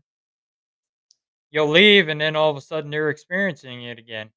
Oh my God. That must really irk you out though. It's like, all right, now let's go back. So what I do is I tell the client when I talk to them, you do not mention anything in the house. We're coming. Not when anything. When I let you know we're coming, I will text you. You do Hmm. not speak it. You do not say it. And I'm not going to call you when I show up. We're just going to show up. Hmm. And usually that works because it catches them catches that entity by surprise. It would too. Like, surprise, we're here, and then you're walking in with all this, Yep. equipment, and they're like, "Oh, I didn't probably, I'm not ready. Yep. Where Don't hide nothing." your darker demonic stuff, they already know it. They Well, they're know waiting for it. If it's dark and demonic, they're like, "Yeah, I think I can take you." They always think that. they know when your client's reaching out for help, they know who it is. They know what car you drive, what's your birthday. Have you ever had something come at you like okay, the client said it in their house, and that thing showed up in your house? No, I've never had them in come to my house. or car or something. Nope, I never have, because Oh, with the cleansings we do, and my house is sealed up and protected. good. So and so nothing's ever come at me. I chase it out of there. It knows with me it's not going to get anywhere with me, because Oh yeah. and that's like Bishop from the Legion of Exorcists was telling me. The devil has our wanted poster in hell. Yeah. Anybody that deals with the darker stuff, we have a wanted poster. Oh yeah. It's all about choice though too. Yep. Like you yourself as an individual will invite these negative things around you by what you're doing in your life. Yep. It could be good or bad. If in like, okay, key example of good. Okay, my father, okay, was and my father and my mother, they're on their way back from California, right? And they're moving actually from California to Minnesota. My dad has a 96 Ford Ranger, and I will crap you not, with about, he's almost hitting 2 million miles. It almost went over the dash twice with the speedometer. He's at like 1,700,000 or something miles on this thing. So he's going through town, and the all of a sudden check engine light comes on, everything. He pulls over. He's like, "Oh my God." He pulls out, I will swear on a stack of Bibles. He pulls out this fuse. Okay. It's Mhm. a 60-watt fuse. They don't make them like that anymore. They Nope. make 50s or 40s. They don't make 60s. So he's holding this fuse up to the camera, and it's broken. It's busted. I can see it. It's all black, right? He puts it back in, leaves the truck there, got a taxi back to the hotel, said, "Jason, I could only find one plug, only one of them in the whole town." I said, "Well, go get it." He went, got it, right? Gets back to his truck. I'm on the phone with him, trying to help him out. He pulls the fuse out. It's brand new. There's nothing wrong with it. Mhm. It's not black. It's brand new. And I'm looking at it going, there's no way.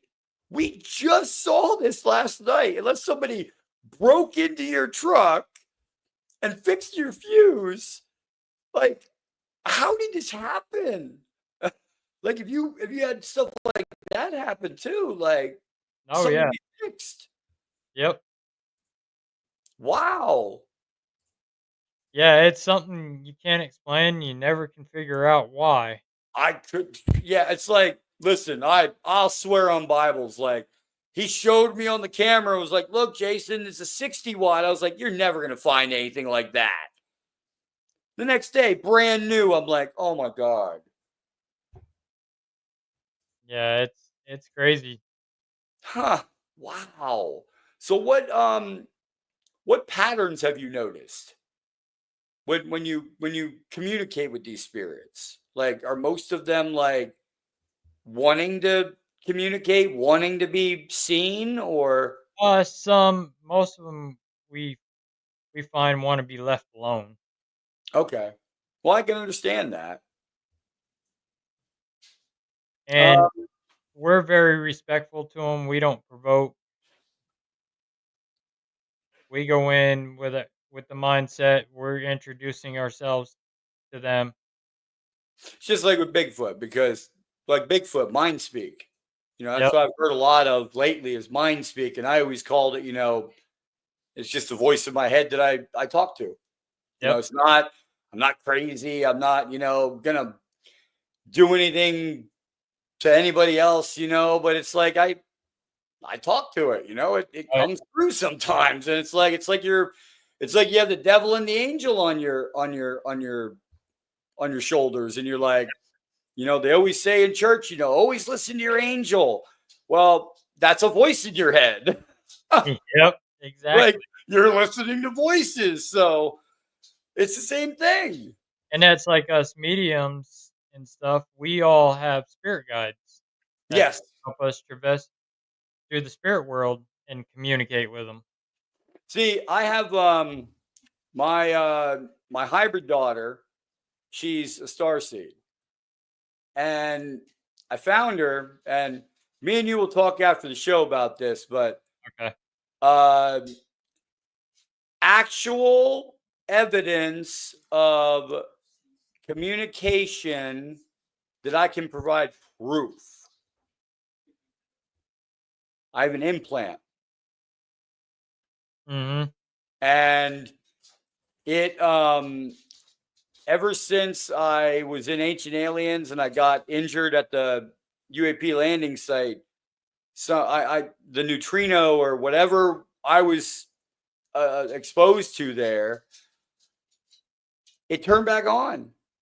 It's back on, and it's like I hold an EMF meter up to it, and it's like I could see the radio frequency just plain as day, and I'm like, "There's no effing way." Right. But it's true. I don't know how to Yep. like prove it, but but that's like mind speak, like I was saying, like you're Mhm. speaking to your guardian angels, and church says that all the time. So And it's that's like our bodies give off a natural EMF field. We give off a faint EMF field because of our spinal cord that goes to our brain that sends those electrical impulses. yes, yes, the heart and everything, because like Yep. the whole electrical cardiovascular system is a whole system on its own because of the field it generates. Yep. Man, is there so there's no location that I can't send you to that you won't run away. Nope. Oh, I think that's a challenge, people. Oh, all right. Well, for anybody out there, how about this? We'll give this video about a week online for Russell, and I want to hear. I want to see what the scariest place somebody can come up with in the comments, and we'll see if Russell will go out there. What about what's the most misunderstood aspect of paranormal investigations that Hollywood often gets wrong, on the screens? Well, good example is the Conjuring movies. Yes, and I will agree with that because I've spoken to her myself, the living Oh, relative, and oh, Andrea? yes, wonderful woman, Oh, and yeah, she's a very wonderful woman. I love Andrea. she definitely told me that book or that movie went way off script. It did for Hollywood. I mean, like, when the mom gets possessed, she got possessed during a seance. Hmm. And, so that's one thing that Hollywood blew that out of. The same with, like, Annabelle. Annabelle, same thing too. Kinda got Yeah, blown out. it's like they want you to fear these things more, and you're like, well, doesn't that help these things? Annabelle Comes Home is more of an accurate Hollywood thing of Annabelle. Okay. But, yeah, the Conjuring movie, the first one is more of a misunderstood of a movie Yeah. as far as that goes. And, I mean, Bathsheba, I know Lorraine did pick up on her, but there is no actual proof that she was in the witchcraft. Yeah. And I mean, there is a picture of her on the property, but there's no actual proof that she. Performed Yes, anything. Hollywood just decided, oh, bring Bathsheba in it and make her the villain of the movie. Yeah. Well, it makes it always better to have like this is the evil guy. And that's like people say about Ed and Lorraine that, oh, Roger Perrin punched Ed in the face and this. That is not true. Ed was a big man. I don't think anybody would try to punch that man in the face. He's ex-military. Yeah. Yeah. Same So, with me. Same with me. Retired army. Yeah, he was Navy. I mean, that man survived the bombing. His ship's the one that got bombed in '45 from the Japanese, Oh wow. and What was it? The Omaha? yeah, he's and Wow. he ended up in the water, and he stayed there, and I could not imagine that. Like that was way worse than anything, I've seen in combat, but that's just way too much stuff for me. and But he's what's that? and he survived it. Yeah, I mean, you survive a lot of stuff when your instincts just kick in at that moment. Same thing when you ghost investigate. It's your instincts. Yep, They and they kick in and you just go into gear. many people trash them, but they are the pioneers of this field. If it wasn't for them, we wouldn't be doing what we're doing today. Yeah, exactly. Now there's another thing though, like do you ever work with like law enforcement? Have you ever worked with anybody Oh, like that? oh yeah, I've worked with law enforcement on some urban legend stuff where in cemeteries where they get tired of the kids going out there because they hear this place is haunted, and so they call us in to try to debunk it. Okay. That's a good idea. And we've done a couple cemeteries for law enforcement.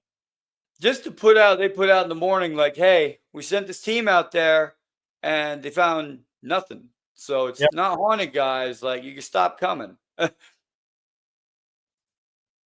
Yeah, I mean, there was one cemetery they called us out. The reports were there were screams coming out of that cemetery. There was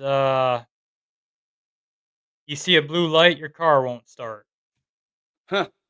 And so they called us out there. We were out there, and we were able to debunk the screams because they had cattle out in the back of the cemetery. So there was predators back there screaming at night. You would hear them bobcats scream back there. Huh. We did see the blue light. It was like a Okay. little blue ball orb hovering around one of the stones, and we walked up to it and it disappeared and the car did start. Oh wow. We did have something shut a recorder off in broad daylight. Jeez. We left a digital recorder sitting on one of the stones, and you can hear us in the back of the cemetery talking. You hear something walk through the grass right up to it and shut it off. Oh wow. That's And crazy. What we about weren't like able to debunk that either because we could see if anybody came into the cemetery. It was so small. I'm sorry, I just had to laugh at something. Oh my gosh. That's a good one. That's a good one. I gotta laugh. I gotta laugh at that one. Yeah. I'm not saying boo, I'm laughing. I'm Now, laughing. now I've seen that at the haunted house at the movie theater Oh man. Well, I last mean, it's like some people do it though. They go into locations and they're like, we're gonna put powder over here and this over here, and year to see the footsteps and and you can tell that these things are fake and everything. Like people that have actually investigated, they're looking at it going, "Oh, come on, guys, yep, yep. come on, guys, like help our field stay scientific and not myth."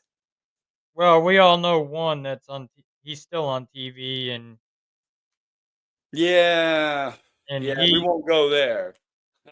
YouTube loves to ban people like that. yeah, and I question a lot of it too and Well, what about let's do one or two more and then we'll get to some questions here. uh, Um, if time and money weren't an issue, what kind of large scale paranormal experiment would you love to conduct? ooh, that's a good one. No issue on the money. Where would you go and what would you do? I would like to do the big Tesla coil Like experiment. like the tower? Yeah, Oh, gee. out in do it out in Ireland. That would be different. All right. What about what's next for you and paranormal research and everything? What's next for you guys? Uh, Like, we got quite a few residential investigations coming up. In the end of June, we're going to be in Tennessee at the Smoky Mountain Terror, and then we're at the Euro Shrine event okay, in Tennessee, and then in September we're at Bordertown Paranormal Paracon, and awesome. So then, you're just doing the whole tour thing around. yep, and then October we're going to be in Rock Island, Illinois, at the Rock Island Paracon. We'll be out there with Nesper and a lot of investigators and teams and a lot of celebrities. That's Annabelle, awesome. Annabelle, the whole occult museum will be on display out there. That Uh, is awesome. and then we got asked to do EerieCon at the Ashmore Estates in October 11th. And then we'll be at the Marshall Cinema Haunted House this year again, helping out. All right. See, I wouldn't mind. Like, I don't get scared going into places like you, like me and you. We don't get scared going into places. We just walk in, we do our thing. That's all you can do. If you Yep. get scared and stuff, you're scaring yourself. Like, Yeah, exactly. And 9 times out of 10, a lot of it's up here psychological. If you psych yourself out, then you're gonna believe it. now, what's your personal take on the afterlife? How has that actually shaped your belief? Like, because you've had an NDA Yep. It actually or NDE. made me a big believer because of me, like, when I go near a cemetery, I hear it's like everybody, like, It turns something on. yep. It's like they know I can communicate with them, I can see them, I can get their story out. See, that's a good thing. Like, and that's mostly what they want is just to be heard, right? Yep, and so that kinda and then the more you do it, you get more in tune to it, and Yeah, it's just like like the telepathy tapes that are out there, or the Gateway program that CIA did with the HemiSync. yep, You and that's do it like enough, it trains you. even my dad was a big skeptic when it came to it. He even thought I was crazy for doing investigating ghosts. He's like, "Ah, ghosts are not real," and then he's It's had like it follow me. he had an NDE also, and Oh wow. he started seeing stuff and living with it, and he just kinda ignored it, it was nothing, and that school I worked at, he came in one night, and I was picking cameras up out of the hallway, and his hat got knocked off, Oh jeez. and his hand and it happened twice. The first time I thought he was playing a joke on me, Yeah. and then we were walking down the hallway, and I'm standing there looking right at him, his hands are down at his side, and there goes his hat flying off his head again. So Oh God. and then Like, with his abilities, I was like, "We're gonna put them to use, you're gonna come with me," and he's my right-hand man on the team, and he interviews our clients because he's good at reading people. He knows when they're holding something back or they're lying. yep. So And that's the good thing with with me with investigating. Same thing with you. We had the background to like look at these people and go, that's BS, or yep. all right, I'm a little bit peaked here. And with him too, he does cleansings and works with people. He did one we were at an event last summer at Missouri State Penitentiary with, Nesper and Get Haunted at their event. It was the Devil on the Run tour, Nice. and this lady, she has what they call Pott's disease, which is a heart condition, Hmm. and she came in contact with the item. She was getting spiritually drained. Oh She was wow. she was going in the shock, and they brought her back to the lobby. They thought they were gonna have to call the ambulance for her. Well, My dad was sitting in the lobby because his knees were bothering him, so he's like, "Leave her here with me and let me work with her." So he sprayed his hands down with some holy water. He held on to her hands. He did some prayers with her, and everybody seen this big white glow just go around him, Oh, wow. and it just freaked everybody out. It like lifted the darkness. Yeah, and he gave her his cleansing medallion, put it around her neck, and she snapped right out of it, and she was good for the rest of the night. She lasted the rest of the event, Wow, that's incredible. Huh. and nobody can explain it. I can't even explain it why he gets that light. I've seen it. He Hmm. was at the doctor's office, and one of the nurses seen it the one day. See, that's and right there when you get other people to see it, Yep. you're not even like you're walking into a doctor's office or you're walking over here and they're like, "What is that?" And you're like, "You see it too?" Yeah. Then And you really know it's there. the first time I saw it was at that abandoned hotel that we investigated. We were standing there in the lobby talking to the owner. And this was about 9 o'clock at night, and there was an old bell there. So he rang it, went to sit down in the chair, and we all three of us noticed this glow around him. Oh, jeez. And that night, the paranormal just kicked up in that hotel. That's I had a good experience in there. We were up in the library, and I walked to the back of the library. The other two members stayed up in the front, and I hear this, and it was metallic. And I was like, Huh. I was filming on my phone. I was live actually on TikTok, and I react to it. You can hear me go, "What the hell?" Yeah. My one member goes, "Was that you?" And I said, "No, something didn't like me coming back here." Yeah, right? And I see this metal toolbox sitting on this table. So I walk over to it and I lift up the lid and drop it, let it drop back down. And sure enough, I recreated the sound. And I still tried to figure out how that lid just lifted up on its own and slammed down. I bounced on the floor. I tried everything. Well, there's a lot of stuff like that that happens like that. There's like the hooks on the wall like this, Hmm. that there's something on it and you have to lift it up off the hook before it comes off and it Yep. will fly. And that same night, my one member seen red eyes looking at her. Oh. Now is that red eyes, is it always evil? Or can No, it be just it's can not. it be just them saying, like you said, I'm big and tough, Yep. but I'm this little. Well, I think that what she saw was the eyes of a raccoon because raccoons were actually living in the walls of that place. See, and that's why you do the investigation My dad because and we spent the night in there.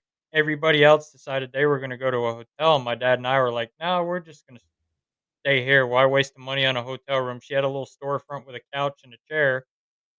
So we stayed there, and about 3 o'clock in the morning, there's no power, there's no water in this place. We're running a generator, running the cameras and a light off of it. Well, 3 o'clock in the morning, the generator runs out of gas.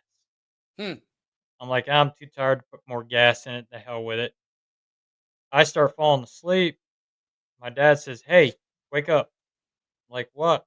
He says, "Look in the doorway." And here's this big 6'5" black shadow figure standing there looking at us. And never did anything. Just, I didn't feel threatened or hmm. anything negative from it. It just stood there looking at us. And the former owner, he was 6'5", big burly German guy. So Okay. we think it might have been him just checking on his guests to make sure we were doing all right because there was a power outage. I got you. I got you. It could And be, like you said, we were talking about that earlier about if you change something in that house and they don't like it, they're gonna yep, raise HE double hockey sticks. yep. And to him, we were new, so this was like our second investigation there. The first one, we had a crew of people there when we did it. So he was definitely checking you out then. Yep. And that same night, we heard the piano in the ballroom playing. Well, the piano's broken. Hmm. We Oh, were here wow. to play. Was it good? It only played like one note, and that was it. Ah, I would have been like, I want to hear a symphony. And I actually was able to capture that on a recorder. See, that would be awesome, like that. And you get all this on your recorders and stuff, and you have the evidence. Yep. And that's what everybody loves. And I would though, dude. I would love for set up the recorder and it'd be like the haunted mansion and stuff, and start playing the piano. Oh yeah, but the thing is, they don't work on cue. It all depends on how much energy they can get to do anything. That's why I've got what they call an EM pump that I'll put out for them that they can draw off of It's and like a use. mini So Tesla coil. they're not drawing off our batteries. They can use that instead. Yep. I thought about that. Like that was one of the things I was gonna get in the future was like a mini little Tesla coil type thing. Yep. And this thing puts out pretty good high EMF, so I'll shove that in like a room in a corner somewhere. And that'll pick up all the energy then in the building. Yep. And it doesn't put out a far EMF field, so you have to be right next to it, Okay. which is good. So if it's in that room we're investigating and our meters aren't going to pick it up if we're not Yeah. near. All right. Let's get to some questions. All right. See what we got here. We got which paranormal tech needs the biggest upgrade? I'm gonna say with camera, with visual, Yep. because you can get everything you can get on everything else, but visual has been the hardest to actually capture. Which we use full spectrum, which is a little bit better than your night vision because your night vision's picking up dust and Yeah, you've got what? You've got regular, IR, yep, FLIR, and full spectrum, right? yep, yep. And night vision, you'll get people, oh, look at these orbs. Yeah. Not orbs. Well, some of them, listen, working for MUFON, I get a lot of, oh my God, that's an orb. No, that's a planet. Yep, No, that's a star that you're looking at that through these IR that doesn't it's not going to come up right as far as visually, right. with the resolution. You're never going to get that in focus. I've actually got a camera that debunks orbs. For what? It debunks orbs. A Oh, camera. nice. One side's night vision, one side's full spectrum. If you got a traditional orb, it should pass through the full spectrum ultraviolet light. Yep. If it doesn't, then you're looking at dust or a bug. Also, not a lot of people know this, but all of those orbs, if it is NHI, that means non-human intelligence people. If it is NHI, it is putting out neutrino emissions Mhm. from the craft. Neutrino emissions can be both harmful and non-harmful to humans, depending on how it's used. So, right there, people, all you gotta get is a neutrino detector to go look for Yep. UAPs. I've got a MADAR system over here, a MUPOS system on the way. Like, I got a bunch of stuff like that. But what about same thing with you? Like visual wise, like Yeah. Visual needs a little bit of work.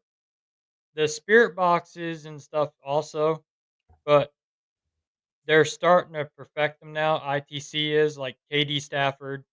He's starting to perfect them a little bit better than what they like your SB7 would be. yeah, do you get some of like will they like come out and be like, this is a prototype, we need you to test this?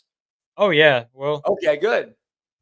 we'll do that. KD actually goes out and tests them in caves and stuff where you won't pick up radio stations. Yep. See, that's what I do too. I'll go like Pine Barrens. Yep. And his his boxes, he does shortwave on them. All right. So you're not picking up radio, you're just picking up the white noise and that's it. He's found a way to perfect that. It's a almost like a passive radar system for noise. Yep, and then he's got the reverse sweep ink box, which that one I love because everything is swept in reverse. So when you're getting a forward sentence coming through it, you're definitely got a spirit connection coming through there. Exactly. Yeah, because it's going backwards, but then it's going normal. Yep. So yeah. Nope. Hey, that's a good one. That's a good one. All right, let's see what the next. Do you believe this is the golden age of paranormal research? If no, did it pass us or has it yet to come? I think it's yet to come. I think it's yet to come too. With all this new equipment that they keep developing, eventually somebody's going to get something right, and we're going to be able to start seeing them. I got a buddy now that's actually trying to invent the camera that sees EMF. Hmm. I wonder. I wonder if ghosts put out neutrinos. They may have. I mean, I've used a Geiger counter on a paranormal investigation. We've gotten hits on a Geiger counter in somebody's house. Hmm. That'd be something interesting to look into, maybe. Yeah. Neutrino missions for like, because you would think even if it was like now if it was a spirit or something, but if there's a portal or Yeah. something like opening, closing, there might be neutrinos that you could detect when it opens and closes. Oh yeah, definitely. So that would be something really neat too. And I've closed portals before in people's houses. Yeah, I've done it once and wow, just felt just everything was like lifted and lighter and Yep. nothing heavy anymore. Like I was walking through the house like, "Oh my god, I feel light." Yep.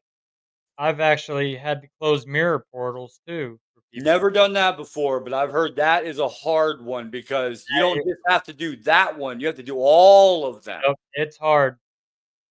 And that's why you never put two mirrors facing each other. Yeah, the Kozarack mirrors. The ones that you could see, like the Kozarack mirrors, I guess they made where you could like you sit in the middle and there's Yep. a wall going around. It's supposed to like you could see like different entities and stuff in there. Yep. That's almost like putting a mirror and a mirror together. Well, there's also that protection with mirrors that you visualize in your head that you're surrounded by mirrors with the backs facing you. And it's supposed to protect you from like your dark or demonic because a demonic entity can't look at itself in the mirror. Ah, okay. I did not know that either. They do not like to look at themselves in the mirror because it shows its true form. Oh, okay. Why That's why your demonic kills your animals, because of the way their Oh, vision is, they can see when it tries to disguise itself, they can see it as its true form. that's what we were talking about before too, when your dog was barking and Yep. stuff. When your dog growls and gets very protective, same with your cat, Okay, so sixth that means sense. that means there's something dark. I understood about dogs and cats because it was like they're more perceptive than us when it comes to that. Yep. And the way their eyes are and their vision, because they're able to see at night and stuff like that, so they can see them at their true form. Yeah, we can only see like the tiny spectrum of light. Like we don't see gamma, we don't see Yep. neutrino, we don't see radio waves. We don't see any of that because no waveform at all, really, except for you do see a kind of like a waveform when you're in the desert and you're looking down the road and you Yep. see like the steam you think Yeah, is the heat coming coming off the out. ground, but there is no steam there. Yep. That'd be kind of like that. And even with a regular spirit with an animal, they're gonna wag their tail, they may bark and growl or something like that, but with a demonic, they're not going to. Their fur is gonna be up, and they're gonna be on On the edge, alert. very protective. Now, have animals scared spirits away? Uh, Not that I know of. Okay. Any of the houses I've done, it's never have. Okay. Just wondering. I mean, dog man, hey, my dog is my best friend, but darn it, get that ghost out. Yeah. Oh, let's see. Oh yeah, here we go. I told you. I told you, we got one for you. Oh, yeah. I beg Demons to are not differ on that. real. Um, believe in calling ETs demons and being a hybrid.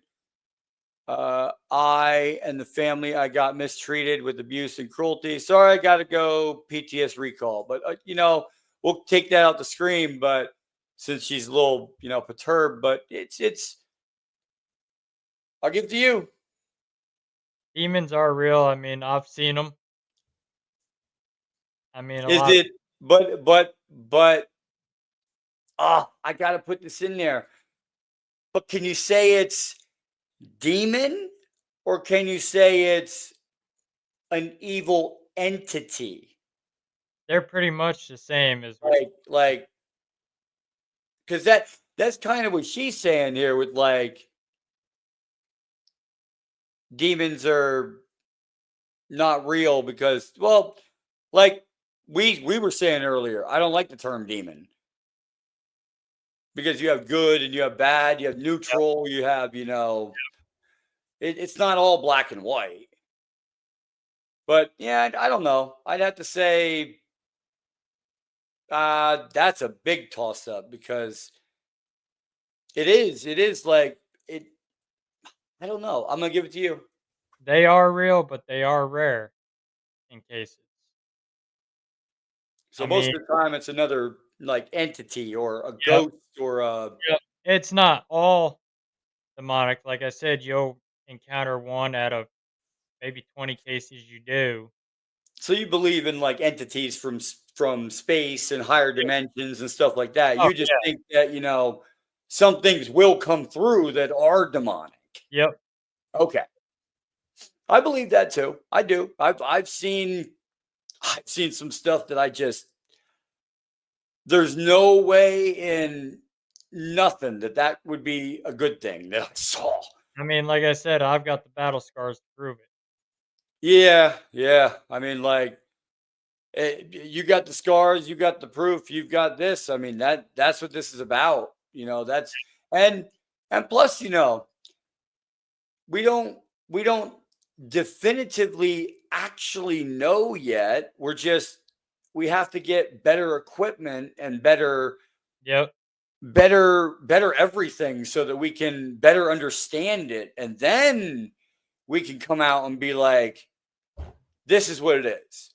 And that's why I work with the demonologists, Farrah Rose and Father Bob. You work with everything. Yeah. That's the way you do it. And Farrah assists in exorcism. So Nice. All right, let me see here. Last question, unless we got another one in here. they're a Is there a dwelling. refuse to investigate something that you believe may be above your pay grade? Not, No? no, not for me. Wow, that was double. We said at the same time. So, all right, all right. I guess we're putting it out there then. I guess me and you are going to a location. Somebody somebody find us a location. I'll go. I don't know. It doesn't matter where you send us. I'll go to the Doll Island in Mexico. I'll go to the Aztecs pyramids, but you just gotta wait till I get some money around to go. Yeah, exactly. But They'll yeah, I probably, don't mind they'll going. probably have us go to the Haunted Hill House or that one in New York. I think if I had a place that I would ever ever even think about refusing. I don't know if I would or not though, but Montauk at the actual satellite station site up there on Long Island. Oh, okay. Yep. I Oh, I might pass on that one only because of the fact that do you know and nobody does like how many children might have went through there that were mentally scrambled that you don't know what you're walking into in that basement. yeah, exactly. I think that's the only place I'd refuse to go is Montauk, but or Montauk Point, I think it's called. Mm, But other than that, you guys pick a location and I'll go. I'm down. So let's oh, got another one. Yeah, that's actually for you. he loves his questions. Uh Ronnie, first time here. What got you in the paranormal field? Oh, me? MUFON. When I MUFON first got me into it when I was in MUFON, but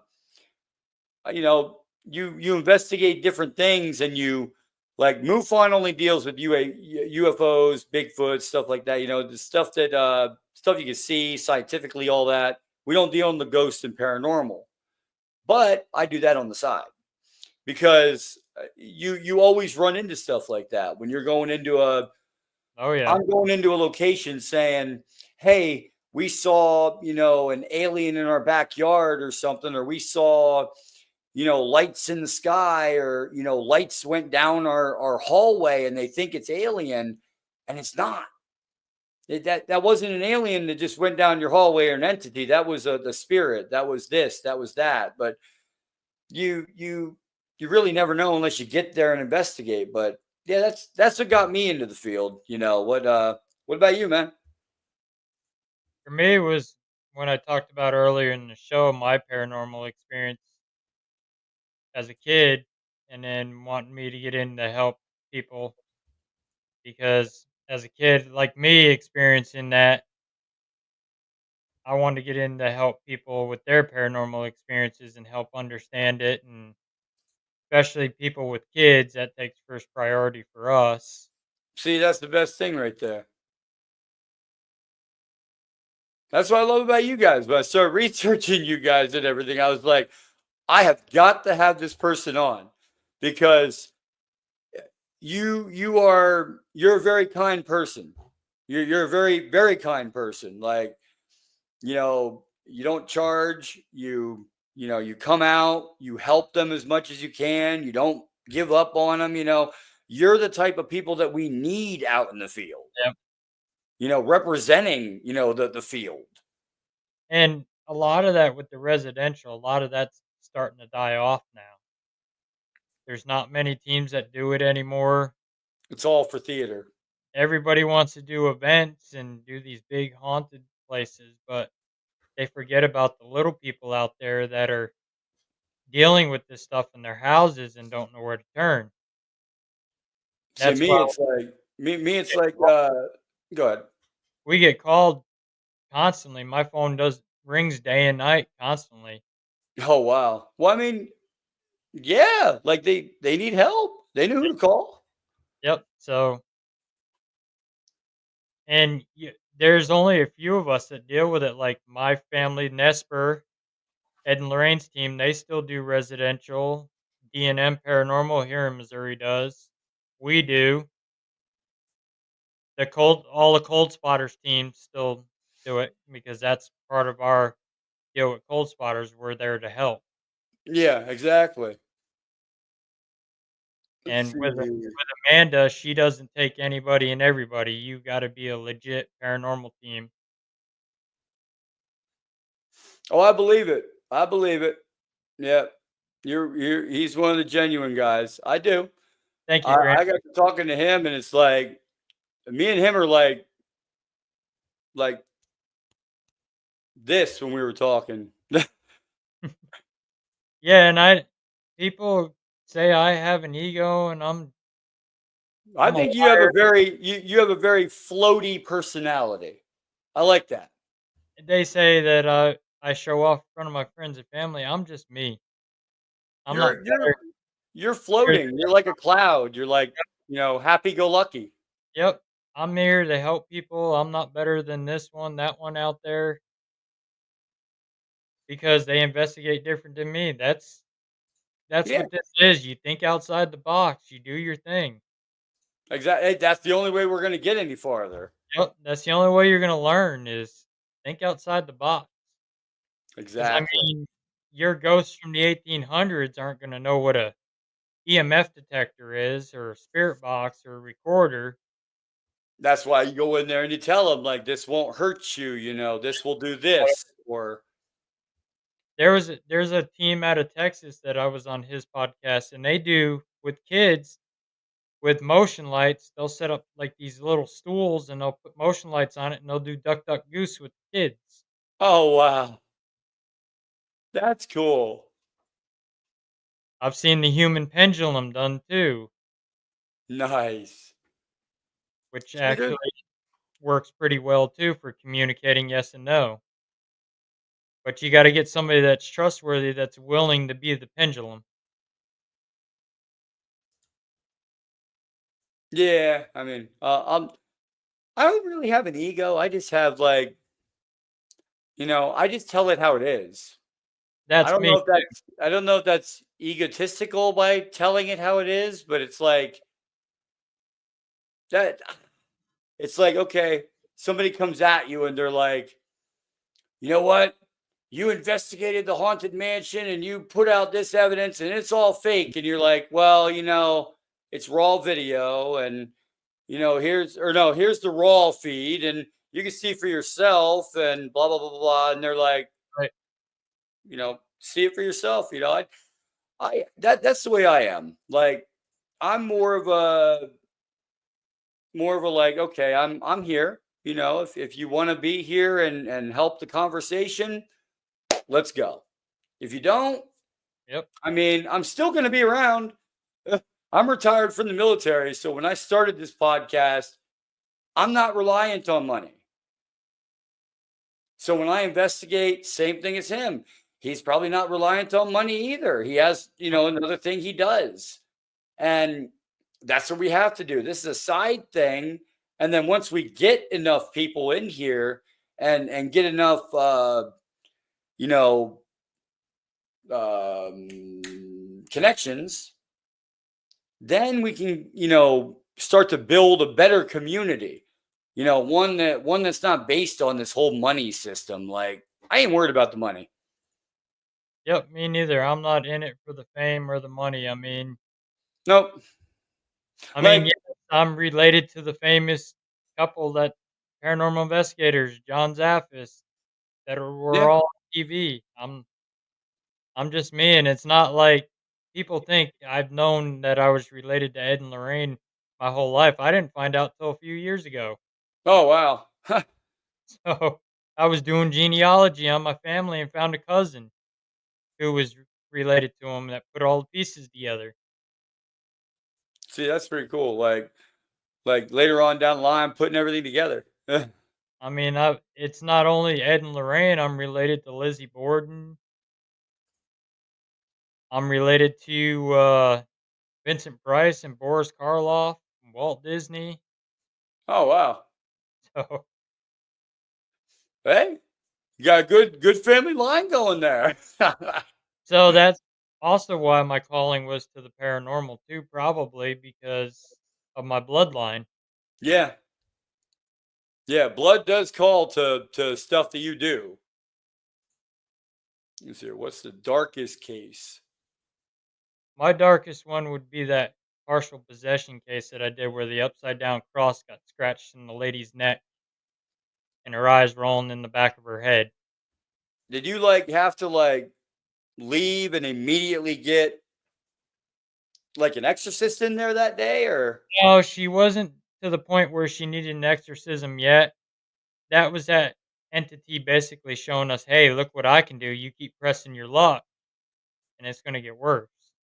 mm, she was just at the oppression where it was showing us and putting the marks on her. And Now, when you're marked, are you um you're not possessed, but you're oppressed.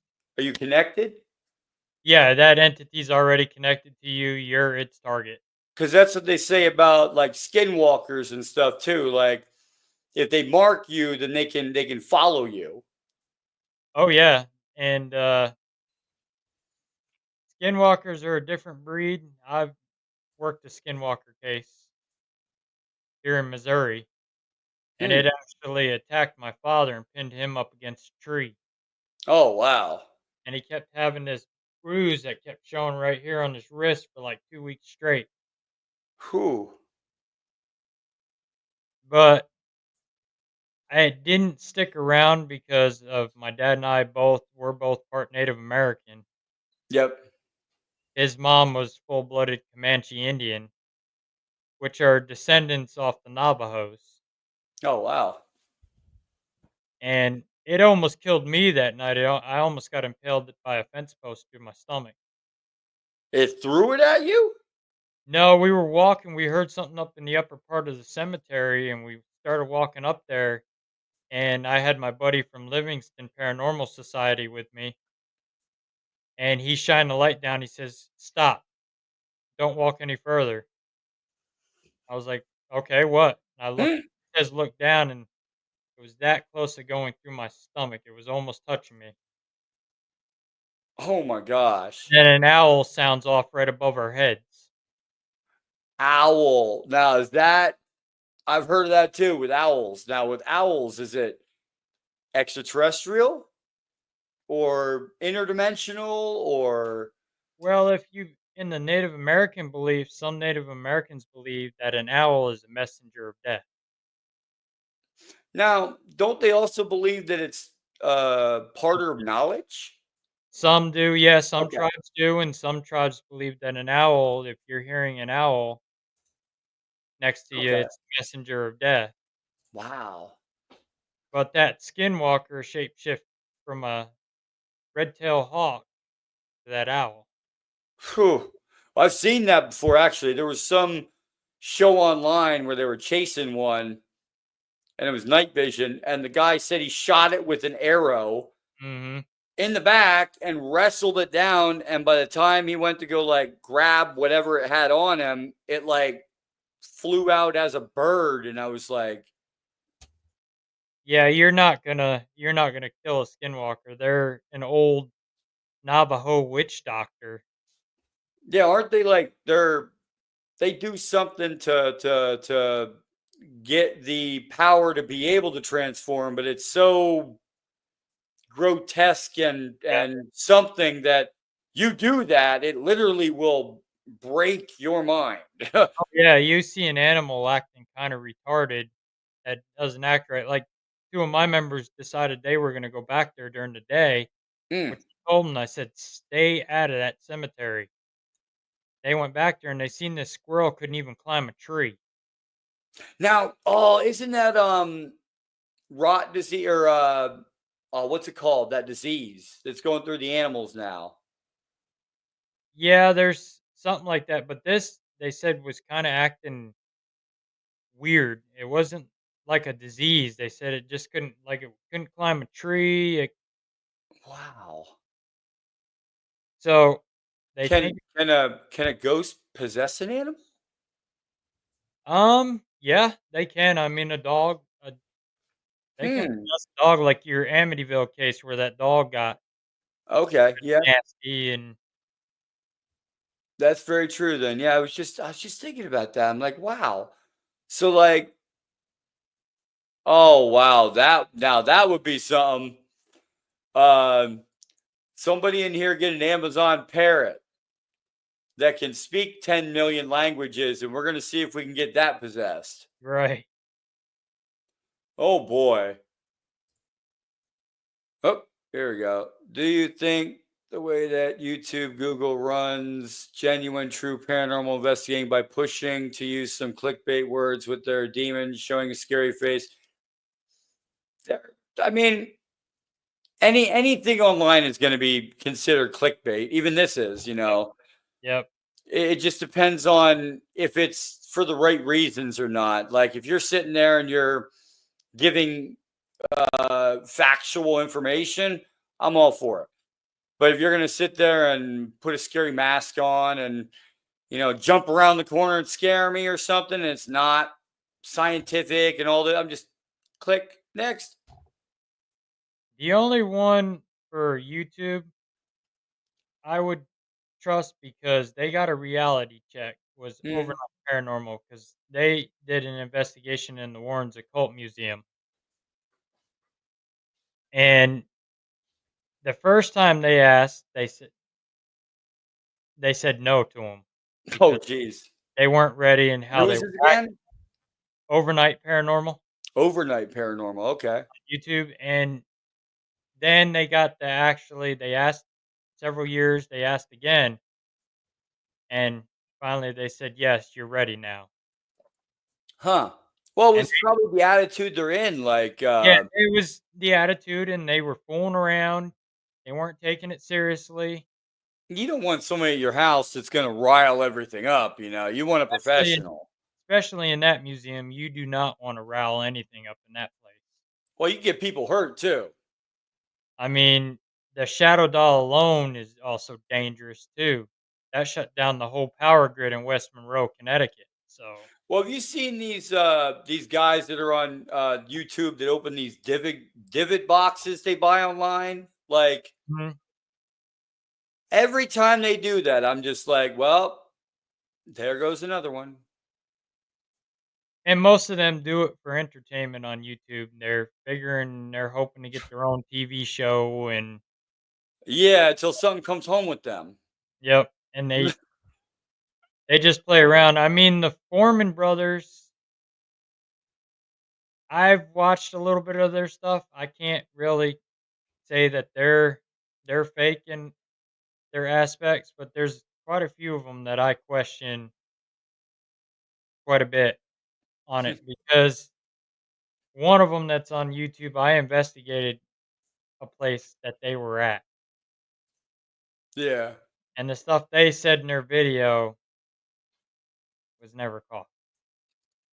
See that's the thing. Like it's always like that. And just like he said, it's always like that. I can go on YouTube right now and the first like couple podcasts I had like I had the ET, I had the co-founder of the ET Embassy Mhm. project on here. I had I'm gonna have Joseph Bassett on here from Paradigm Research Group. I'm gonna have all these heavy hitters on here, but like he just said, I got 3 people watching. But if I put on here Russell Reynolds, seasoned Yeah, ghost exactly. demon hunter investigator, I'd get like 1,000. Yep.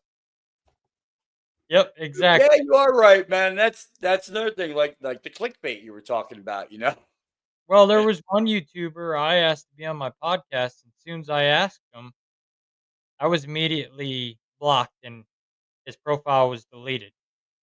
And you're like, you know what? Hey, you're sitting there and you go, hey, you and I hate that too. When somebody puts out like information, they're like, oh, this is the truth. No, that's what you'd like to put out, but that's what you're not saying the truth. Right. And as soon as I asked them, and they know I'm a seasoned investigator, and right away I'm blocked and no answer because You're not allowed to come over to my house. Why? Because my Barbie doll says no. yeah, exactly. And it's like they don't want me to question them on a lot of stuff. Yeah, because once you start questioning, then it's like, okay, oh no, my belief system gets crashed because I thought it was a ghost of my departed father, but no, it was the fact that I was running way too much electricity through my threw my box in my basement, and I needed to put more protections in there, split them up a little bit more so they're not, you know what I mean? So you don't create so much EMF. Or they get one little piece of evidence, like one little EVP, and they milk it for what it's worth for entertainment. I've seen that too. I've seen that too. There's a bunch like that. There's one of like this I want to say it's like a night vision camera looking at like the windows, Yeah. and you see like the alien come up and look around and stuff and then go back down. I'm like, "Oh, come on now." And you can fake a lot of stuff, I mean, like there was one episode of Ghost Adventures where the brick goes flying across, and if you actually zoom in on the video, you can see a piece of the line tied to it and someone pulled it. And I hate that too. It's like, okay, that's why I need, well, and I know it too, when I go into an investigation, I need more cameras. You can never have enough cameras No, you can never. because you're sitting there taping this way, and something happens over here. You don't catch it. You don't catch it. But if you set everything up beforehand, that's what you need to do, Right. because you're going to be in another room walking, and something's going to happen in there. You're never going to know. Exactly. And I mean, there was even that one episode which Jason Hawes talks about on Ghost Hunters where Grant's jacket's hood gets pulled up from the back and Grant's hands in his pocket. Prove Yep. it. Yeah. Yeah. When your camera is like Yep. facing here, I can't see your pocket to prove it. So it's like Yep. you're going to tell me what you want me to believe. Yep. That's what I don't like. I don't like that either. Me, it's more about, all right. Here, somebody says, well, you're lying. Okay, well, it's only my perception of what I came up with the evidence. You Yep. know, I don't follow dreams. I don't follow wishes. I follow, somebody calling me and saying, hey, this happened, or I might go to a place myself, like, and just visit and see what's around the area. But no, when it's like, these people, they're sitting there and they'll put something out online and it's clickbait, just like they said. Yep. And then when they actually get nailed at doing it, they get very defensive on it. But they can't prove it. Yeah. My hands were in my pockets, man. You see them? They're in my pockets. Yeah. No.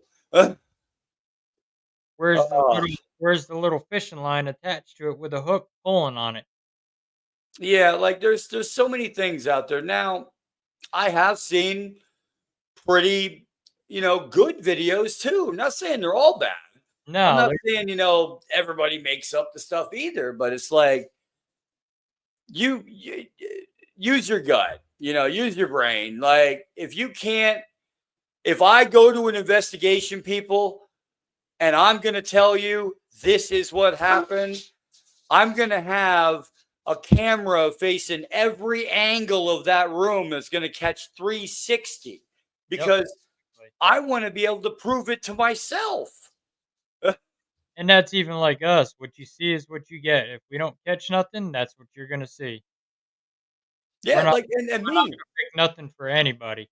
No, and it's like, okay, send me the location. I'll go on live. I'm not going to pre-tape a show. I'll do it live with the equipment. You can see it for yourself going off. Yep. That's the way it should be. Not like, okay, I just released this video, but it's going to be 2 weeks until it comes out. So I got to edit all of it down. No, I'm going to do raw videos of paranormal when I go out live. If I don't catch anything, I didn't catch anything.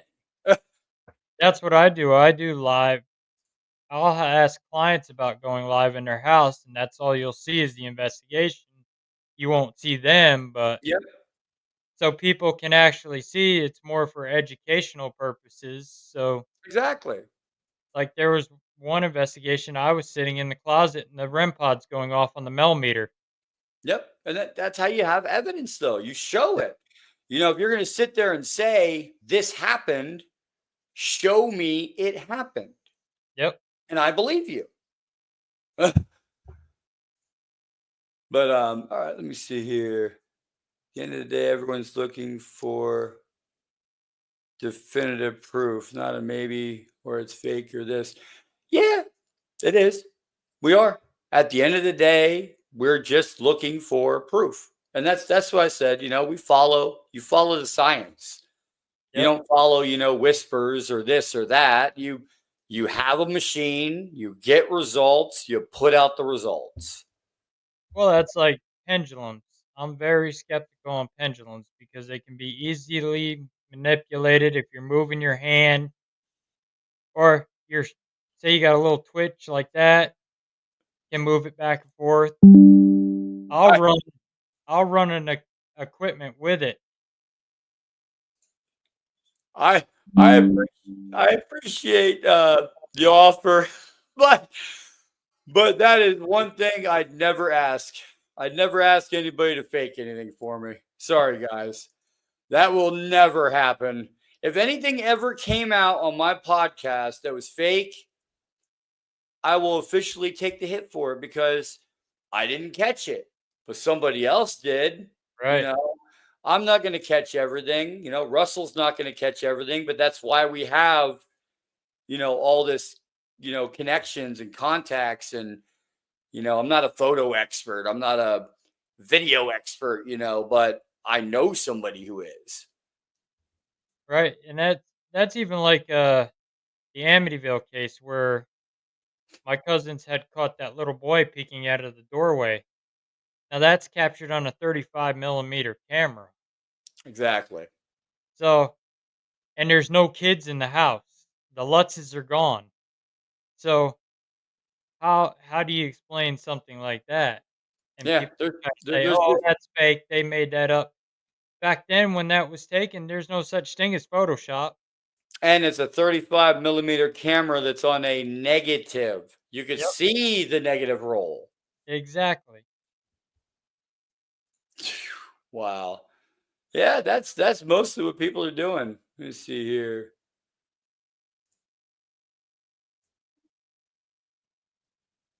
That's for you. Yep. Apologies if asked what gave you the urge to create a YouTube channel on this genre. Either wanted to investigate or document, or Tired of other channels, other reasons.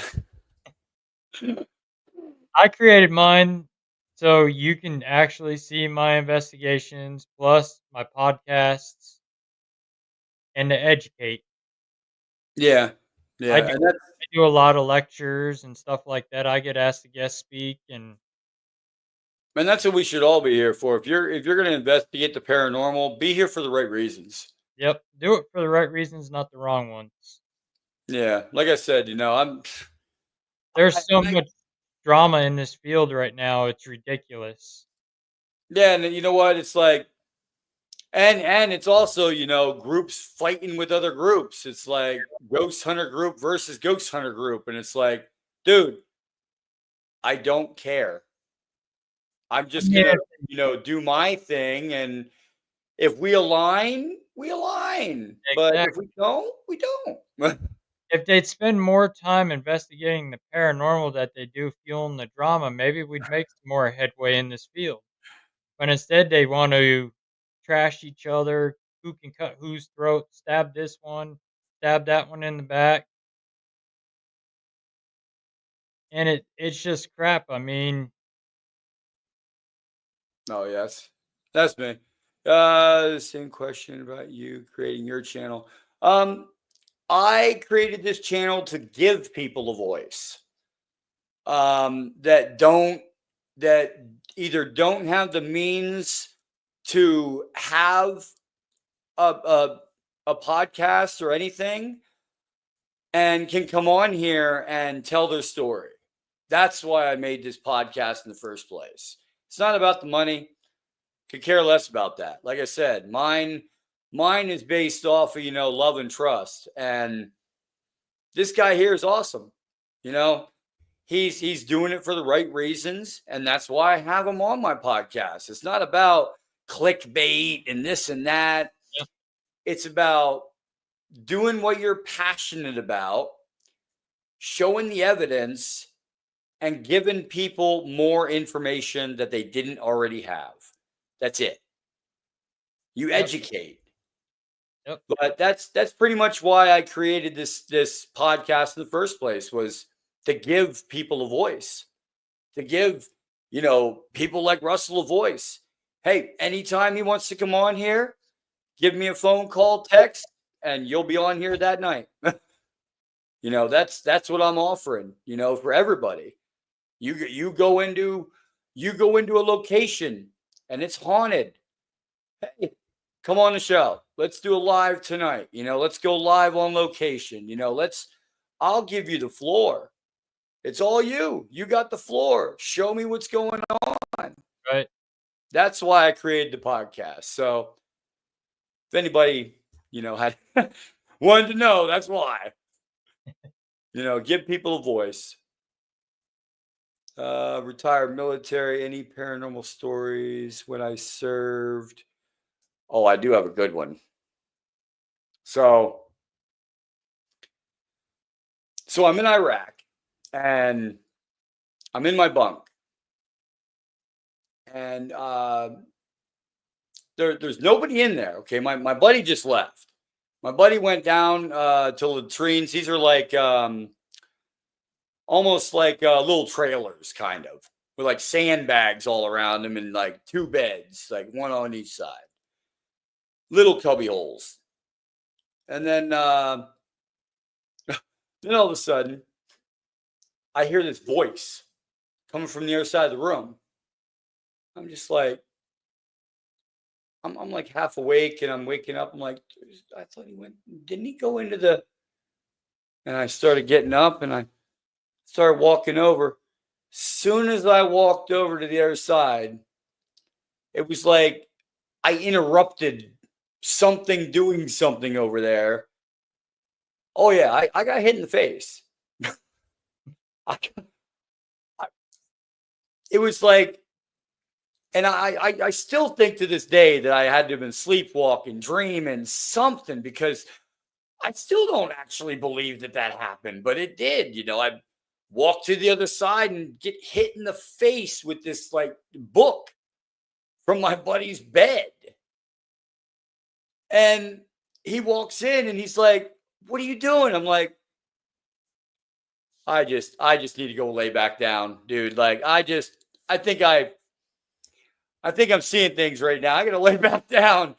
But yeah, like stuff like that. Like, it's happened to me in the service. Like, just little things like here and there. You'll see like faces or hands or a whisper here and there of like somebody that passed, or it's kind of interesting and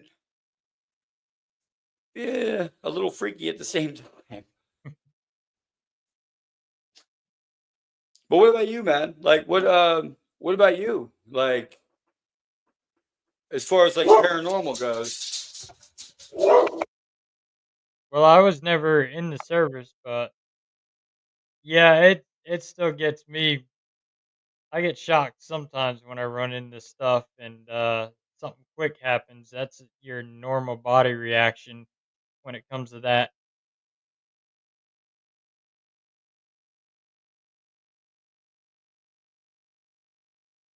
But that's basically what I deal with. I mean, my house is haunted. I'll get shocked sometimes when something goes on in here because my house has got 3 confirmed deaths in it.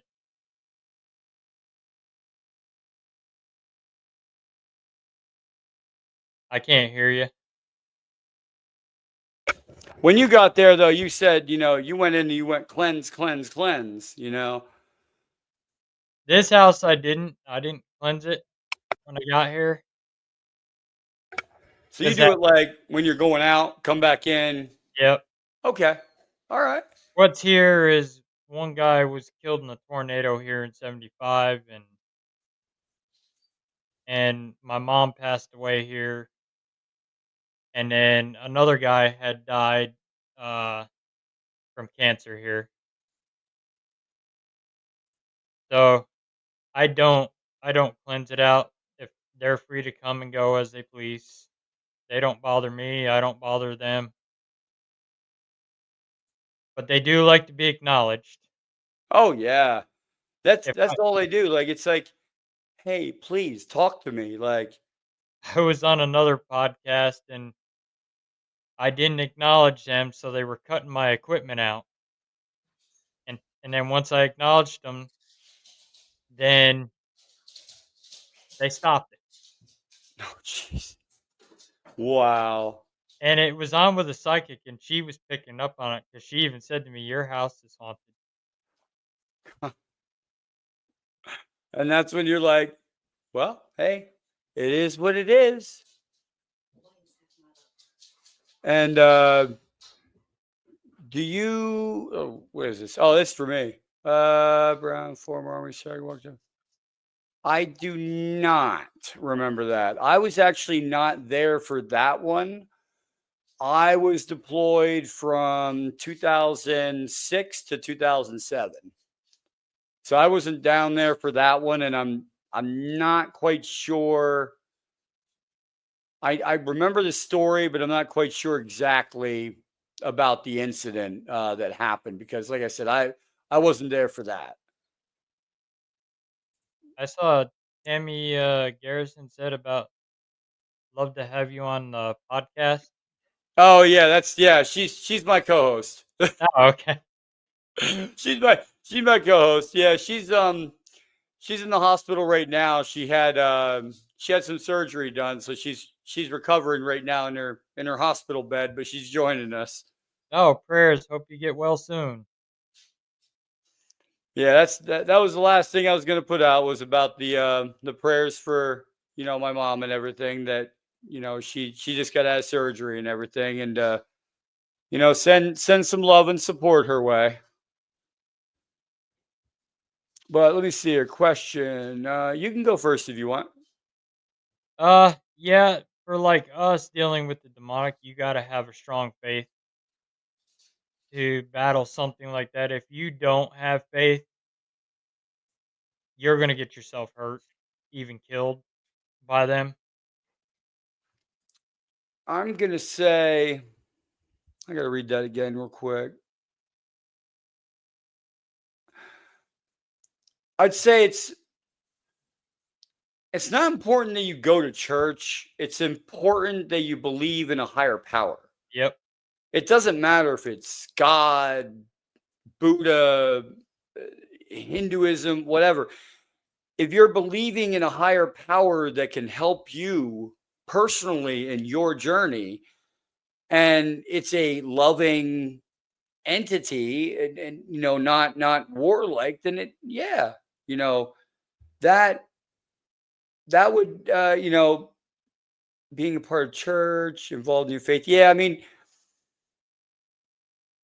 but you don't have to go to church. You you don't have to go to church for don't that. have. It's like believe belief in a higher power because even if okay, let's say all the Bibles are wrong. They're all wrong. Everything ever written in the Bible is wrong. Okay.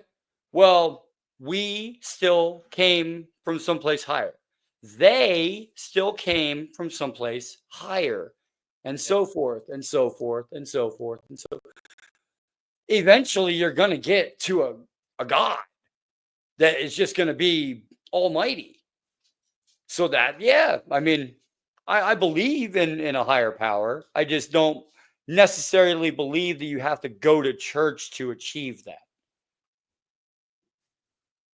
exactly.